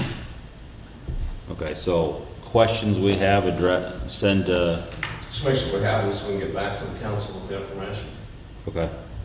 So I think ultimately, everyone's biggest question is gonna be, if something's going on over there, and are we pulling from here, you know, during off hours, how does that look? So even if it was an emergency, like if there was a fight over there right now, Right. you're pulling from here now anyways. Right. You're pulling from Perry. That's just because nobody's there. Even if there's an officer there, you're pulling there for an emergency. No, but basically what's gonna happen is it's gonna be on me. I'm gonna be called out. Right. And they may go there for the initial, but Mhm. they would do that anyways. And I would come out and handle it. Can the reserves, when they're working, can they arrest people and take them to jail? Reserves can do everything except for implied consent, which is the OWI. They can arrest, they can do warrants, they can do, So they're certified through the state of Iowa, they'd call in you or county for that situation? calling for, Possible OWI? They would have to call you? call me. Yeah. Okay.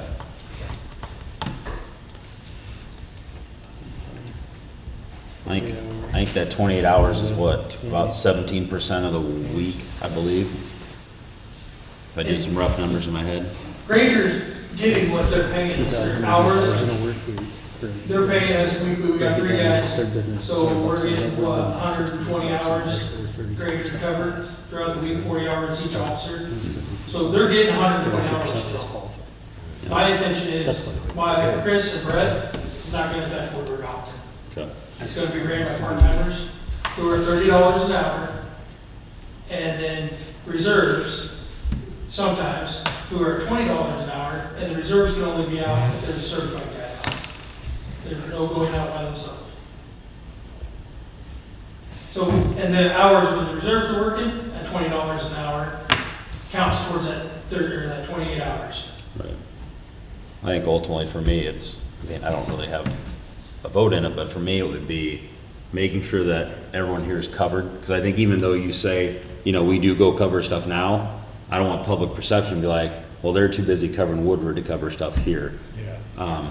Would be kind of my one fear. And then ultimately, the ball's kind of in our court, right? Like, we don't, I mean, whatever agreement this is right now, again, they're our neighbor, they're our friend, but, you know, this has to be good for us. Absolutely. Ultimately. And I believe it's good for the Granger Police Department. Otherwise, I wouldn't be pushing it. I care about this community. I care about the people who live in it. Right. And care deeply about the police department Yeah. and my guys. I wouldn't be pushing this if it wasn't a good thing. And, yeah, Granger's not gonna lose hours. If there's something going on up there, we're gonna have this town covered as well. Mostly it'll be me covering it. And right now, we've had one call covered in the past 2 to 3 years by the county. The county actually calls me when there's calls out at the homestead, and they're short. But shouldn't you be calling somebody from your house or your department instead of calling me to cover? But they know I take care of stuff around here. You go ask the sheriff's office. They like Granger. And the sheriff actually met with Kirk and I, what, a month ago? Probably, yeah. The chief deputy. So forward questions on to you. I just make sure we both have them so we can answer your questions and Okay. get any concerns, and then we'll get legal to review, Ben to review it, and, but get us, the main thing is, what's that spread? I mean, I've heard from all of you that, you know, you're not opposed to it. I think we need to be around that 125 number, which puts you at $84.50 an hour. Right now, you're at $68 an hour, and Dallas County's at 101. You're splitting the difference. It's irrelevant how many hours they're working, because you're basing it off of 40 hours a week with Dallas County and 28 on us. So if you break that down, it gets down to Dallas County's 101. We're at 68. Split the difference between the two. I think your cost is going to come in somewhere right around 100. And I think 25% above cost is fair to take it on. I mean, we're assuming risk. You're assuming responsibility. What do you think the salary's gonna be? The salary Yeah. for yourself? The officer. Oh, I'm not sure. I'm just saying the market value is that. By cutting ourselves short down to 68, in my eyes, that's saying that we are 32% less qualified than what Dallas County is providing. And I know damn well that's not the case. So let's not short sell ourselves, close that gap, and get what market value is, or at least closer to market value. And if that, say we close that gap, and this is me speaking, and these guys are probably going to hang me for saying this. This is a temporary agreement as of now, right? Right. I don't think there should be any base salary increases on that. However, I do think there should be a stipend during the duration of this agreement. Because say this goes away in 2 years, I don't want to have to come back to Joe and say, that extra 15 on the base or whatever the number may be, we're pulling that back because now Woodward's on their own. It just needs to be set aside and say, am I wrong in that thinking? No, I think that's good. I know you've done a lot of work on this, and my concern is too much work. You know, and we get 6 months and then you want to go someplace else because it's too much for whoever. We don't want to do that either. And then we're back looking for a police chief. So. I understand that, and I appreciate that, actually. Yeah. But I've been here for over 5 years. I constantly been on call the whole time, and like I said, we missed one call. And that was just because I didn't wake up, my phone was ringing. So, you know, I enjoy the work. I appreciate you looking out for me. Yeah. And there might be somebody else in your position later on, and Yeah, it's the correct. same thing. We don't want to, you know, be good neighbors and run our people into the ground or whatever. I think you probably want an inflation adjustment on your numbers too, to have it flat the same each year. Your costs are gonna go up.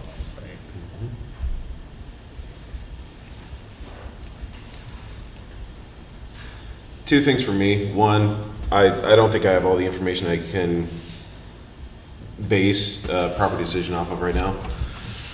Two, my concern is from a legal perspective. We're now taking on an entirely new community that we will be on the hook for legally. In case anything goes sideways, they're suing Granger now.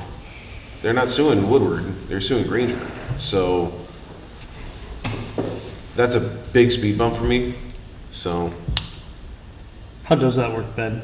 Do they have their own policy over there, or How does, That's yeah, insurance numbers that Kirk's looking for. I confirm that today. If it's us and we're responding, it's on us, no matter where we are. so say in 2 years, if this drops off and we don't have that extra premium for the additional town, it's not like a clean, It's not- it's not gonna be a clean cut, I guess, so. It wasn't crazy. I think the number he gave was like 5 on that portion. I think the liability piece was 5,000 more, I think. But I didn't have a chance to give him a call and say, hey, what is the, what's the what if we have a situation and we get sued, what does your policy cover? Or are we on the hook to say, no, we go hire Ben or an outside legal firm to represent us? I just, I've had that question from some of the council members, and I don't have that answer yet. I mean, you can get sued anywhere. I can get sued down here. I mean, I've been here 5 years, I haven't been sued. And we appreciate that.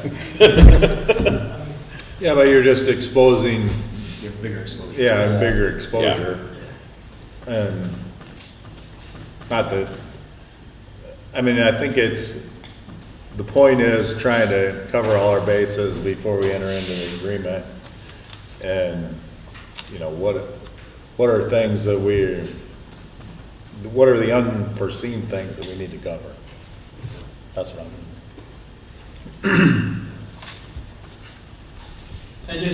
These agreements are pretty common across the field. So, I mean, we're not something new that we're doing. I don't necessarily have any problem with the agreement, it's just the numbers, that's all. Yeah. So, Let's look at those, then we'll get those questions sent out and go from there. Yeah, and email us. Sorry, go ahead. Email us also if you don't have questions. Say I'm not seeing anything, but I want to compile all those, make sure Joe has them, make sure we answer those questions, and get the financial piece back to you. So, we retain the pickup is my understanding, Yes, but we assume the maintenance costs and everything on that? yes. That's it. Got 34,000 miles on it. But the truck is paid off, right? Yeah. Okay.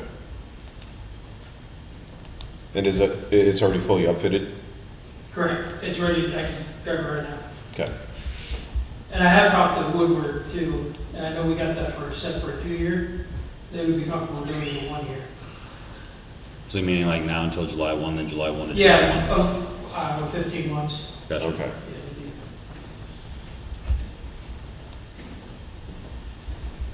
Anybody got anything else on that? Is there anything that can be written into the agreement that it sunsets without the ability to renew after this time frame? No, you can't bind future councils. Dang. Okay. That I might try. No, I'm with it. Anything else for Joe? I think I'm good. I think that's one of these times we need to probably flop how we do this to everybody. I'm looking at these guys thinking every meeting they're always last. Everyone's close. I like a rotation schedule. Bob's still here tonight. Yeah, Bob is still there. But he's sitting there thinking. He's billable, at least he needs to be items 1 through 5. Okay, thanks, Joe. Thank you. Robin, Tyler? For us, we got a couple new certifications on board.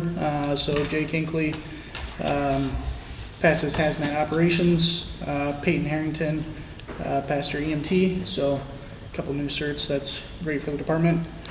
We also received word that we received a grant from the Dallas County Foundation for a Hearst combi tool and 2 sets of extrication gear. So the Hearst combi tool, it's a smaller battery-powered extrication tool, so we can use it to cut and spread, smaller. We're looking at which apparatus to put it on. We're thinking probably the ambulance, because go to a car wreck, the ambulance crew can start extricating the patient, and then go from there. And then we have a couple EMS-only individuals, so we're getting them in some extrication gear as well. This was a matching grant, so we were awarded $14,760.75. Our match is $4,970.25. That is in our budget, so totaling $19,881. We also received, Emily, thank you. yeah, Sorry to interrupt. no, yeah, She is I don't know how many of you are getting her emails, but Clint and I pretty routinely are getting, hey, we're applying for this grant. I think we got a good shot at it. So thank you. We appreciate that. all these grant requests tonight, she gave us a notebook or notes, that way we can present it to you guys, so appreciate that from her. We also received a donation from Black Hills Energy for $1,500 for a new tablet in our ambulance. So the tablet in the ambulance is used for patient care reports, so we are doing that while we're taking care of the patient. And then Chief Durner, her car is going to get a computer in there, so right now all of our vehicles except hers and the 1984 pickup had this computer in there. When we're dispatched, they'll send notes to us, tell us kind of updates, give the location of where the emergency's at. It's a great tool. So thank you to both of them for those grants. A couple internal promotions for fire and EMS. Emily Blair who was our public relations coordinator, is now a lieutenant, so congrats to her. And then Chris Smith, a senior firefighter, promoted to lieutenant. So both those individuals, before they became officers or leaders within our department, they were already leaders. I mean, they've been leading the charge, and I mean, they're two great individuals that I'm happy to have on our leadership team. So look forward to working with those guys more. This past weekend we had our awards banquet. Thank you to those that came out to it. Appreciate that and the support. So we give a couple annual rewards every year. These awards are voted on or by their peers. So Firefighter of the Year was Chris Smith. Medic of the Year was Shelby Rout. And then Recruit of the Year was Jose Rodriguez. So those guys and girls are great individuals. So that's what I got. My report, I have, for February, we had 30 calls. 3 of them were car accidents, 14 fires. They actually beat us last month with more fire than EMS calls. We had 13 EMS calls and 100% coverage. So congratulations, that was pretty good. We passed our ambulance inspection with the state of Iowa, so we are good for another 3 years with that. And we had the sim lab. I think some of you have come by, stopped and saw the sim lab. The University of Iowa stopped, and they had, Clint was in there and Dan was there. We had 2 different scenarios where all the members of our EMS crew would go in there and participate. These mannequins would breathe, cough, have seizures, and we would run through the scenarios on both sides. They each got 1 hour of credit, contact hours. And I'm looking at setting them up to come back every quarter to continue to review different scenarios with them and help everybody else get more confident in their skills. Yeah, I was out as soon as they said they would excrete fluids. Yeah. I can handle a lot, but. You didn't have to be in the simulation. You could have watched from the control I let center. Clint step closer and I stepped to the back. I do want to say I'm really proud of Robin's leadership. I mean, passing that ambulance inspection is not an easy task after the last couple months to year we've had. And to her to step in and be able to complete that task says a lot about her leadership and her willingness to not give up. You know, so I'm pretty proud to sit next to her. So. Yeah, the mock one that they came in and did, that'd feel pretty good that it was already passing with flying colors. That'd feel good. A lot of work you put in there, so thank you. You're welcome.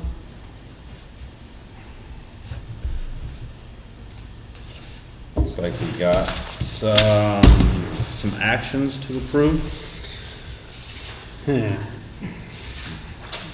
Resignation of Jackie Moore. Just moving on. Yes. Okay. Action to approve the resignation of Jackie Moore effective immediately? Second? Shore, Yes. Paul, Yes. Bermal, Yes. Cheetah. Yes. The Leary Firefighter Foundation grant. So I'll give you what we know, and then if there's questions, hopefully you're okay with Emily answering them. Okay. So this request is for turnout gear, 5 sets totaling $21,930. So in our asset sheet, we found that we have 18 sets of expired gear on our department. So annually, we can afford to switch out 1 to 2. So, you know, with a 31-member roster, that's pretty hard to sustain when they're expiring every 10 years. So appreciate, you know, Emily finding these grants to help award these. We all good with getting free money? Okay. Action to approve submission of the Leary Firefighter Foundation grant application, non-matching for 5 sets of firefighter turnout gear in the amount of $21,930. Second? Brown, Yes. Paul, Yes. Bermal, Yes. Cheetah. Yes. This next one, 15 air packs. That's a lot of money. Yeah, so we're requesting for the 15 air packs and accessories, so that total is $222,776. And that would sustain what we need for all of our apparatus. So the fee, Well, do we know how much, what's the breakdown between the Garrison East Foundation and the FEMA assistance? Because the two of them total that 222 number, but one of them was a 5% matching, so we kind of want to, I want to know that number. Yeah. Go ahead, yeah. The Gary Smith Foundation is a no match. I mean, it's just a big donation that we're, you know, shooting our shot. So the FEMA Assistance to Firefighters Grant, it hasn't opened. They suspected that it was going to open early spring, and it hasn't. We still don't know when it will. So hoping that we can, you know, shoot our shot with this foundation and see what we can get. That way, even if we get some or a little bit, it will reduce our shot at going for FEMA's AFT grant when it opens. Got it. We also talked to a couple other firehouses that did get that large of grant from the FEMA AFG. Ohio won it last year, and it was like $250,000 to replace all of their packs. And so they are helping us kind of reading through our stuff and making sure that we have a good application. So worst case scenario. 11, 12 grand. 11,000. Kind of a backup. Pretty bad scenario. And the rest of it is free And money. 11,000 is probably what the cost of one tank is. Right. It's not the pack, the tank. Yeah. So, make a motion to approve the submission of grant applications for the purchase of 15 air packs and accessories. I mean, do I need to read it all? Okay. Second. All right. Yes. Bermal, Yes. Cheetah. Yes. Paul. Yes. Okay, what's this, the next one? I'll let her. The next one is the Myrna Mayfield grant. We requested an IV fluid warmer through another department or another grant opportunity, and we were denied that one. So we're trying to get IV fluid warmer and some fluid. Emily and another one of our members, and Chief Rommel, are all CPR certified.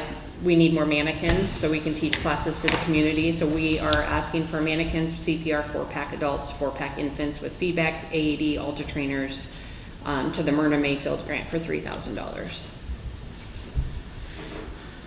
Anybody got questions? Action to approve submission for the Myrna Mayfield Foundation grant application, non-matching for IV fluid warmer, fluids, mannequins, CPR, 4-pack adult, 4-pack infant with feedback, and AED ultra trainers in the amount of up to $3,000. Second. Yes. Yes.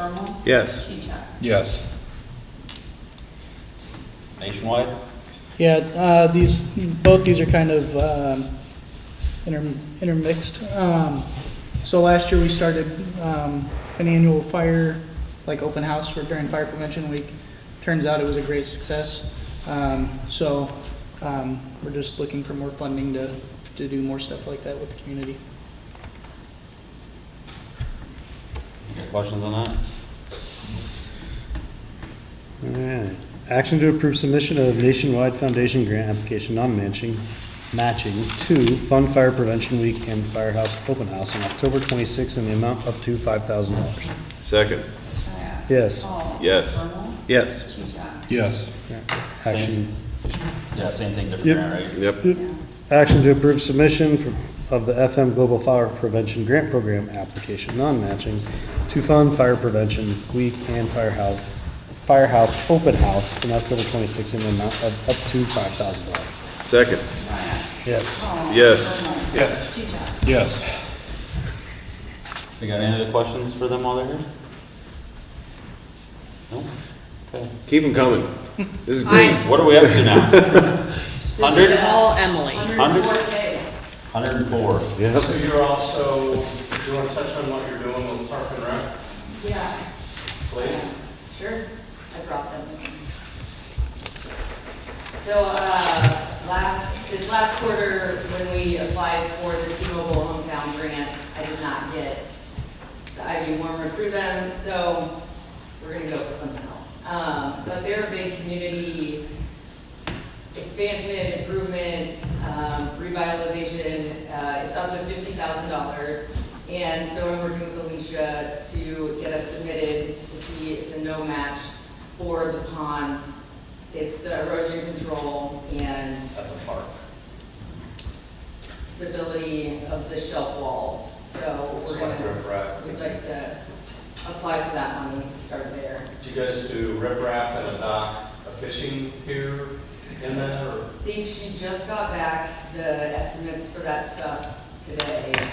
And then we were looking at the estimates for seeding the 26-acre park, which were a lot higher than that. They were Yeah, keep in mind, Aaron and I were talking, and he brought this up to remind me, that's not on final grade, and probably refer to you a little bit, the dirt that would go on there is in the southeast corner of the land. Everything on 2/3 of it's clay, correct? So if we seed, we just want to seed to hold the soil, not for turf. No, they respread black dirt on the west 2/3. Okay. Is there not topsoil over the top of the west? I'd have to look. Yeah, I've been up there and it was kind of iffy, but. I'll run up there and look, but yeah, the west 2/3 should be respread minus the parking lot. Right. So Yeah, so we're just looking at those numbers because we'd like to go for. So we could go have someone do semi-final grade to at least get it so that we're seeing something smooth. I thought that was in the contract to have It the was final. extra, and so we took that out. Well, we didn't officially take it out, but we can do it, we think we can arrange it to a cheaper than what that contract number was. Okay, sorry. No, you're We've got the tractor, you can go rent a seeder for $500. Run down to Quick Supply for another $1,200 an acre and buy the materials. Yeah, so And if we can't use our tractor, I'll drop mine off and somebody can drive it. Oh. cheap kid. So we would like to ask for approval just to apply for the T-Mobile Hometown Grant for the pond, for the erosion control and structure shelf stability. It's up to $50,000 no match. We bounce back to Aaron. Do you mind if Do you mind if we run through these, or Yeah, do you maybe if wanna- we skip you really quick? No, I got Okay. all night. Anybody afraid of T-Mobile or anything against it? All right, action to approve submission of the T-Mobile hometown grant application non-matching for the erosion control and self-stabilization pond project in the amount of up to $50,000. Second. Yes. Hall. Yes. Bermal. Yes. Chichak. Yes. I'm gonna ask you one more real quick. Do you know when that, we can find out on that? When? Yeah. Yes, the T-Mobile one.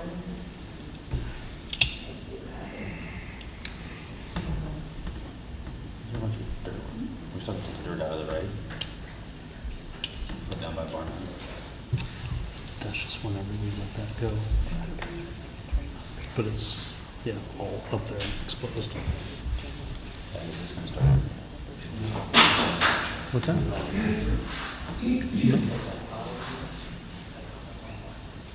No, the clay got stripped on the east third and stockpiled, or the black dirt on the east third got stockpiled in the southeast corner, which exposed all the clay in the east third. Well, So it's 3 months, not. that part of the road, yeah, the shelf stabilization, that stuff, I think, but if it's that long, we need to do something with silt fence erosion control on that pond. Start getting spring rains, there's some washouts in there, you could lose a small child in already. And if we start getting rain, we're just gonna lose more of that. If there is topsoil on there, it's gonna end up in the bottom of what is that pond right now. rather than later. Yeah, we can't, yeah. That's a great deal, but we can't wait. We gotta do something in the meantime to keep us from losing all that dirt right now. Yeah. Whose department's gonna? I mean, unfortunately, it falls to him, but I don't know that we have them do it. We gotta have. No, I didn't say have him do it. Yeah. Discuss We that. gotta figure it Absolutely. out. Or there's subs or something. We gotta get some more silt fence stuff. We gotta protect that pond, that retention pond, because it's starting to wash. Have a community day out there and we all go out there and mop boots and Community service for the rest. bingo. Silverport hours, kids, let's go. Yep. Okay. Is that the farm credit service? Oh, shed. Shed's coming up. Yeah, and then we're asking to, approve a grant for Farm Credit Services of America to help Alicia get her portable shed. Yeah, so it can be moved. It looks like she put in a couple quotes for different ones. Okay, anybody got questions about that? It's no match. No? Alright. Make a motion to approve submission for the Farm Credit Services of America Working Here Fund Grant application non-matching for park and rec storage shed in the amount up to $5,000. Second. Shire. Yes. Hall. Yes. Bermal. Yes. Chichak. Yes. Alright, this next one's just approving the part-time individual that's already discussed during budget time, right? This is nothing new? Correct. Everybody still good with that? Yep. Make a motion to approve the advertising of the part-time recreation assistant and seasonal parks laborer to start April 2026. Second. Shire. Yes. Hall. Yes. Bermal. Yes. Chichak. Yes. Who's talking tonight? Aaron. Public Works. We gotta go back to Aaron. Yeah. Sorry, Aaron. I am so sorry. Aaron's going first next I time. was gonna wait till 17, but. No, I just came because I thought you guys wanted to see me, but, We do. no news, is good news. Right. Till the rain starts this spring? Yeah, yep. Christie and I ordered the phone system not be put on there, I guess. I did, because we wanted to look in, I wanted to come with numbers, you Yeah, know, we're okay. saving by doing this phone system. Okay. That's our Huxley communication system tomorrow, we're switching to fiber for all the buildings. So once that's done, so that's all internet, we want to move to this phone system. I think we're going to save a lot of money by doing that then. It's just a matter of you only want to purchase the equipment up front. It might be a little harsh at first, but then you're paying just a small monthly fee for some services, cloud services and that kind of thing. Or do we pay for them to install and then we pay a monthly over a 36 period, 36 month or 48. And we got a quote from Access, but we worked with another phone system, American Business. Yeah. So I kind of want to bring it back, but I didn't know if you wanted to see numbers of how much would be, what's our best option by purchasing, going this route, or just leasing. or how much we'd be saving just by moving forward with this system. But I like it because we'll be able to, people can call in, it's all voice automated, they'll be able to pick their department. Things could go directly to Aaron, water leak, da-da-da, all that would go toward, to the correct departments, and I think it'd be best. Right now, we're telling people, you gotta call the police, here's the number, you gotta hang up, you gotta call the number, same with Parks and Rec, we get calls, sometimes we get library calls, it's just, It's overdue. it's overdue. Roughly, how much is Kind of wanted it? to move the internet, get that done, taken care of, and then kind of. purchase, what's the? Roughly.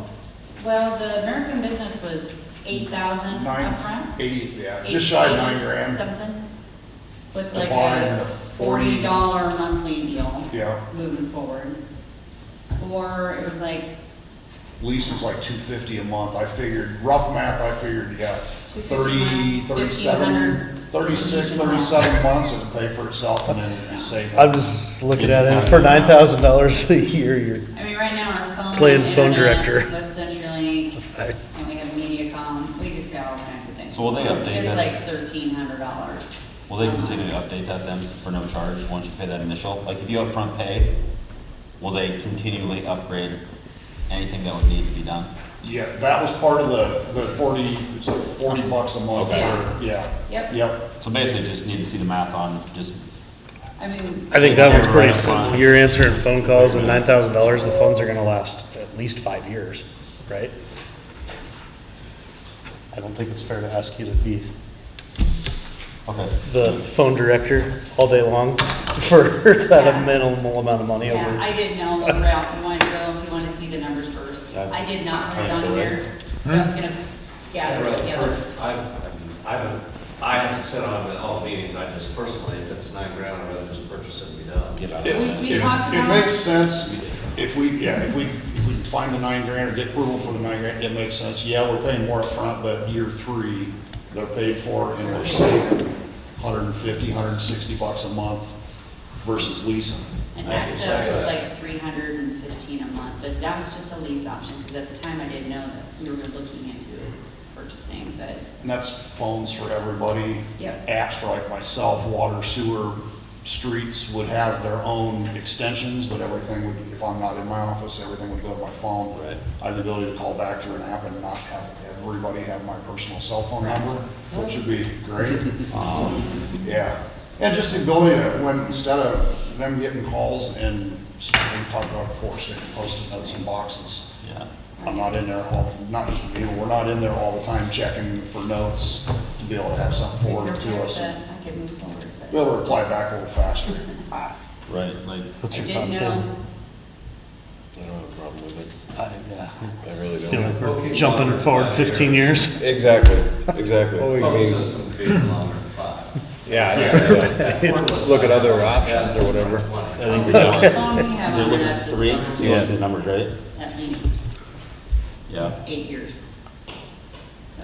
If it goes over 10 grand, then let's have another discussion, I guess, I don't know. But this would also be for the fire and EMS, we get calls for these guys, and I gotta travel, here's my phone, so you guys can, It'll be we get nice. calls all the time. The crew on working at the station can field the calls and then let us know. Can you whip up a grant real quick, Emily? She's honest. So if you're okay with Yeah, don't it, sign a check until she has 7 days to look for a if grant. you feel comfortable, Aaron and I can work on that, I just didn't know what you were comfortable with. Yeah, if it gets over 10 grand, we need to come back, but under that. Yeah. I didn't realize you did that. The 86, 8800 is strictly equipment. Yeah. Yeah. It's all IP phones, so there's no wall, no racks of servers or anything. Right. And we have internet issues already, these guys do, I know that. So I'm glad Huxley's coming in, we got that going, and Will that fix your guys' internet issues? Do you have decent coverage? Yeah. They'll also go, tracking software for Wi-Fi. so, and that was the whole purpose of moving towards Huxley, because when Access came out, they said, our phone system could not support out here. Well, just the internet savings, what was from what we're paying now to go to have yeah. our city was, Well, I think our internet's like gonna be 400. yeah. Like I said, I have to break it out, but with phone and internet, I think our bill with Central Community comes about $1,400. 1,300, 14? Yeah. That's with So, both, for all the departments. 8 months of new internet we paid for the phone system, so. So for internet, it's 400 a month. I wouldn't even worry about the grant, I'd just get it done. Holy smokes. $60 a month, we're gonna be saving already. Yep. Wow. Anything else, Aaron? Yeah, just hear that. Looking a little bit along with the work orders that we talked about, the work order system, time tracking. I'm trying to start doing a little research on a GIS system. Being able to start locating water valves, water mains, sewer mains, manholes, everything. Just, yeah, for ease of locating and being able to have to talk to contractors and be up to date when we do implement a work order system, be able to tag stuff, a work order to a specific asset and track everything together. So that, and Karen and I have been looking at changing manufacturers of water meters, which is probably really boring for you guys, but we're to the 10 to 12 year life cycle on the batteries on the radios that we drive around and read once a month for water meters. It's getting to be a hassle replacing them, trying to find time to get into homes, homeowners. Anytime you want to mess with the water meter, it's question after question after question. You know, why? What's wrong? What are you doing? Well, why did my bill go up after you did this? You know, it's not anything we did to make the bill go up or anything, but just those. Looking at some new technology. We went from when I was a kid, and I remember Mike, my old boss, coming in the house once a month, going down, writing down the meter number. We went to wiring a module on the outside of the house. You went up with a handheld deal. It ready, you store up down the number. Now we drive around and read them. New technology is they're all cellular. It would ping once a day in the middle of the night back to Karen, back to a software system, back to Karen's desk. No reading water meters, no having to go out on rental changes, reading the water meter so you can bill out the old person, start a new tenant on anything. We go from a 10 to 12 year battery on the existing meters that we are to a 20 to 23 year life on the newer style. Meters are comparable in price. When I say that, we're at $360 right now we're paying about meters, and it just depends. Every time I order a case of meters, they fluctuate. They could be $300, I might pay $450. It just depends on the price that the manufacturer's paying for brass at that time for the meters. So we're within about $30 on, they're about $30 more than what we're paying now, but having twice the life and not having to replace them every 10 to 12 years, we're thinking that might be the way to go. Karen's got some names of other clerks, billing clerks that are using their system right now. We're gonna call and get some feedback on that side as far as implementing that, what that takes and what they think on that end, but. Would you just blanket replace everybody at the same time then? No, we would start we're right in that 10 to 12 years since we started putting these in, so we're picking up 2 dozen to 24 to 30 a month could be replacing right now as batteries are dying. So what we would do is probably implement as they die, replace, and then any new construction. Okay. And then if we get to an end of the year, we haven't had any huge repairs or anything, look at a budget in May, June and say, hey, maybe we can knock off a chunk, purchase a lot of them, and then do so many in the next, as time allows to get into houses and schedule to get them in. But also with that, like I said, everything comes back, it pings once a day. No reading meters. Karen would know if you don't get a read in a day, it alerts us, lets us know, hey, and then it'll try again the next day, but we know if maybe something's wrong with it. We can get in before the end of the month when we know if any leaks. You can set parameters for low flow, minimum usage. If you exceed 200 gallons in a day on the domestic side is a lot.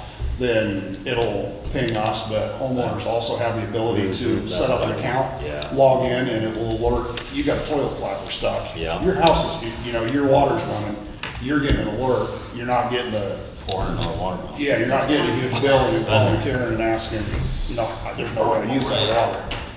Yeah, just the ability for you as a homeowner to get on and see it at any time. Here's your flow, here's when you flush the toilet. It'll show down to every 15 seconds, it'll keep track of usage, so.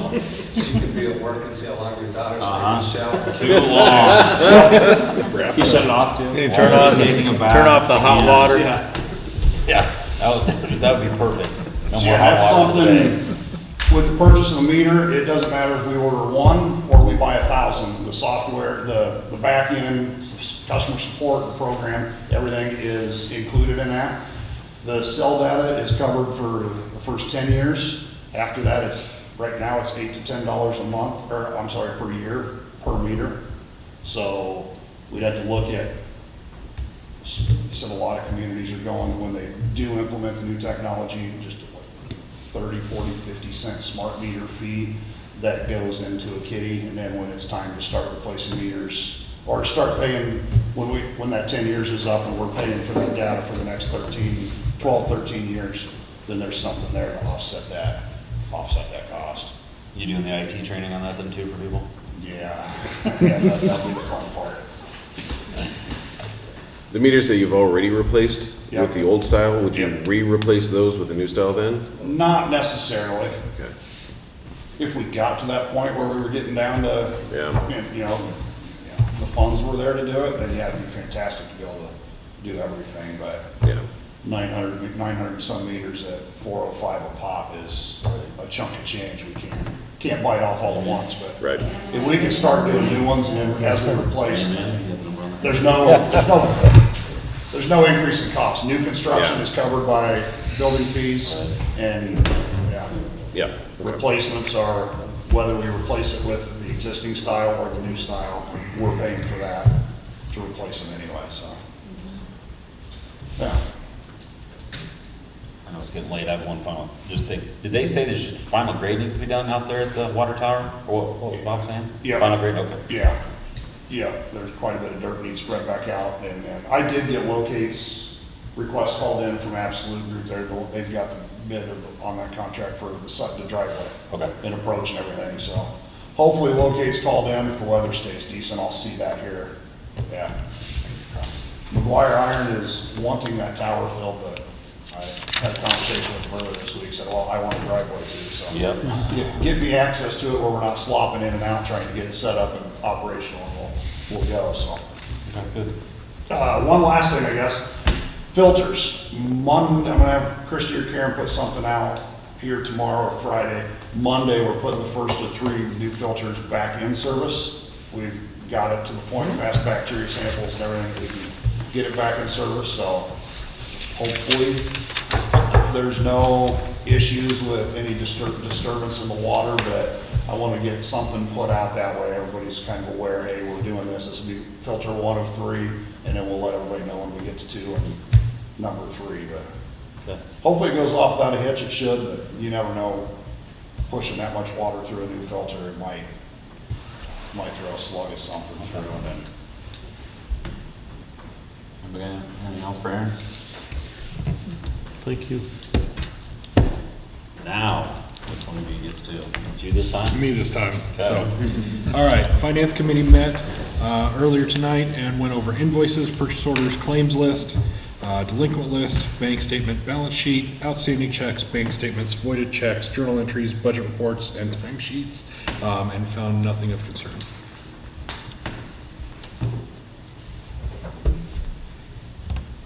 Okay. All good?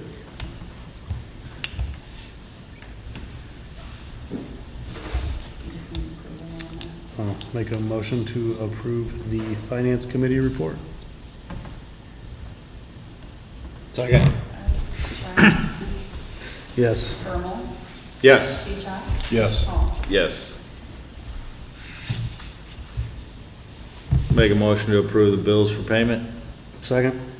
Bermal, Yes. Brian? Yes. Cheetah? Yes. Yes. I don't have really anything. I did get an opportunity last night to join the men's group, and that was quite informative, the amount of money that they have raised. So anybody's got anything that they're looking for fundraiser-wise, I know they just approved them last night, and I'm not sure if I'm at will to discuss any of that yet, but it was the only one that passed with flying colors. They're looking for anybody that's looking for donation money for stuff. They've got some money to spend and they're willing to spend it. So, yeah, if you've got a good cause, be sure to reach out to Do you them. want me to share?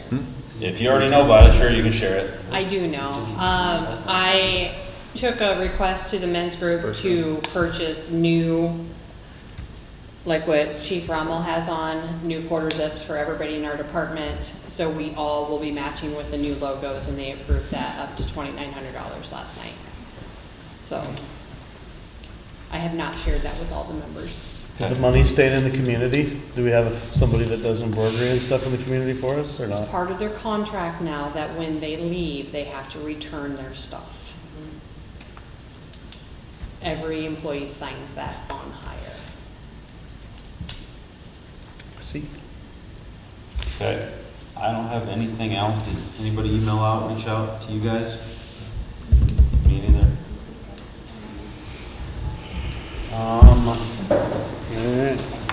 Turn over to them. Yeah, so the way, for the new members, the way the closed session works, there's certain code sections that allow for a closed section. One of them is potential litigation. And so we need an action under A there. You have to read the whole thing out until you get to the last bracket. And then a vote, then we go into closed session. That motion would request, city council automatically stays, the motion would request that city clerk, city administrator, city attorney, city engineer for this one would stay. And then we'll discuss the closed section issue. Rise from closed session, if there's any action, it has to happen in open session. So if there's no action in closed session, it's discussion. The first thing we need is somebody to read that motion. Really? Hey, you know what? I make a motion to hold a closed session to discuss strategy with counsel in matters where litigation is imminent, where its disclosure would be likely to prejudice or disadvantage the position of the city in that litigation pursuant to Iowa Code Section 21.51C. Second. Okay, Paul? Yes. Brian? Yes. Bermal? Yes. And Cheetah? Yes. And you need to add to it to the adding Who's staying? city clerk, Oh. city administrator, city engineer, city attorney. Okay, motion for the city clerk, city administrator, city engineer, and the council to stay. And city And attorney. city attorney. And city attorney. I didn't say that one? Second.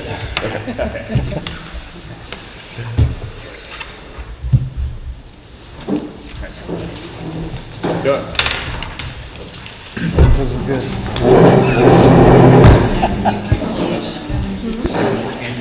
Take a break. I need water and stand up. Okay.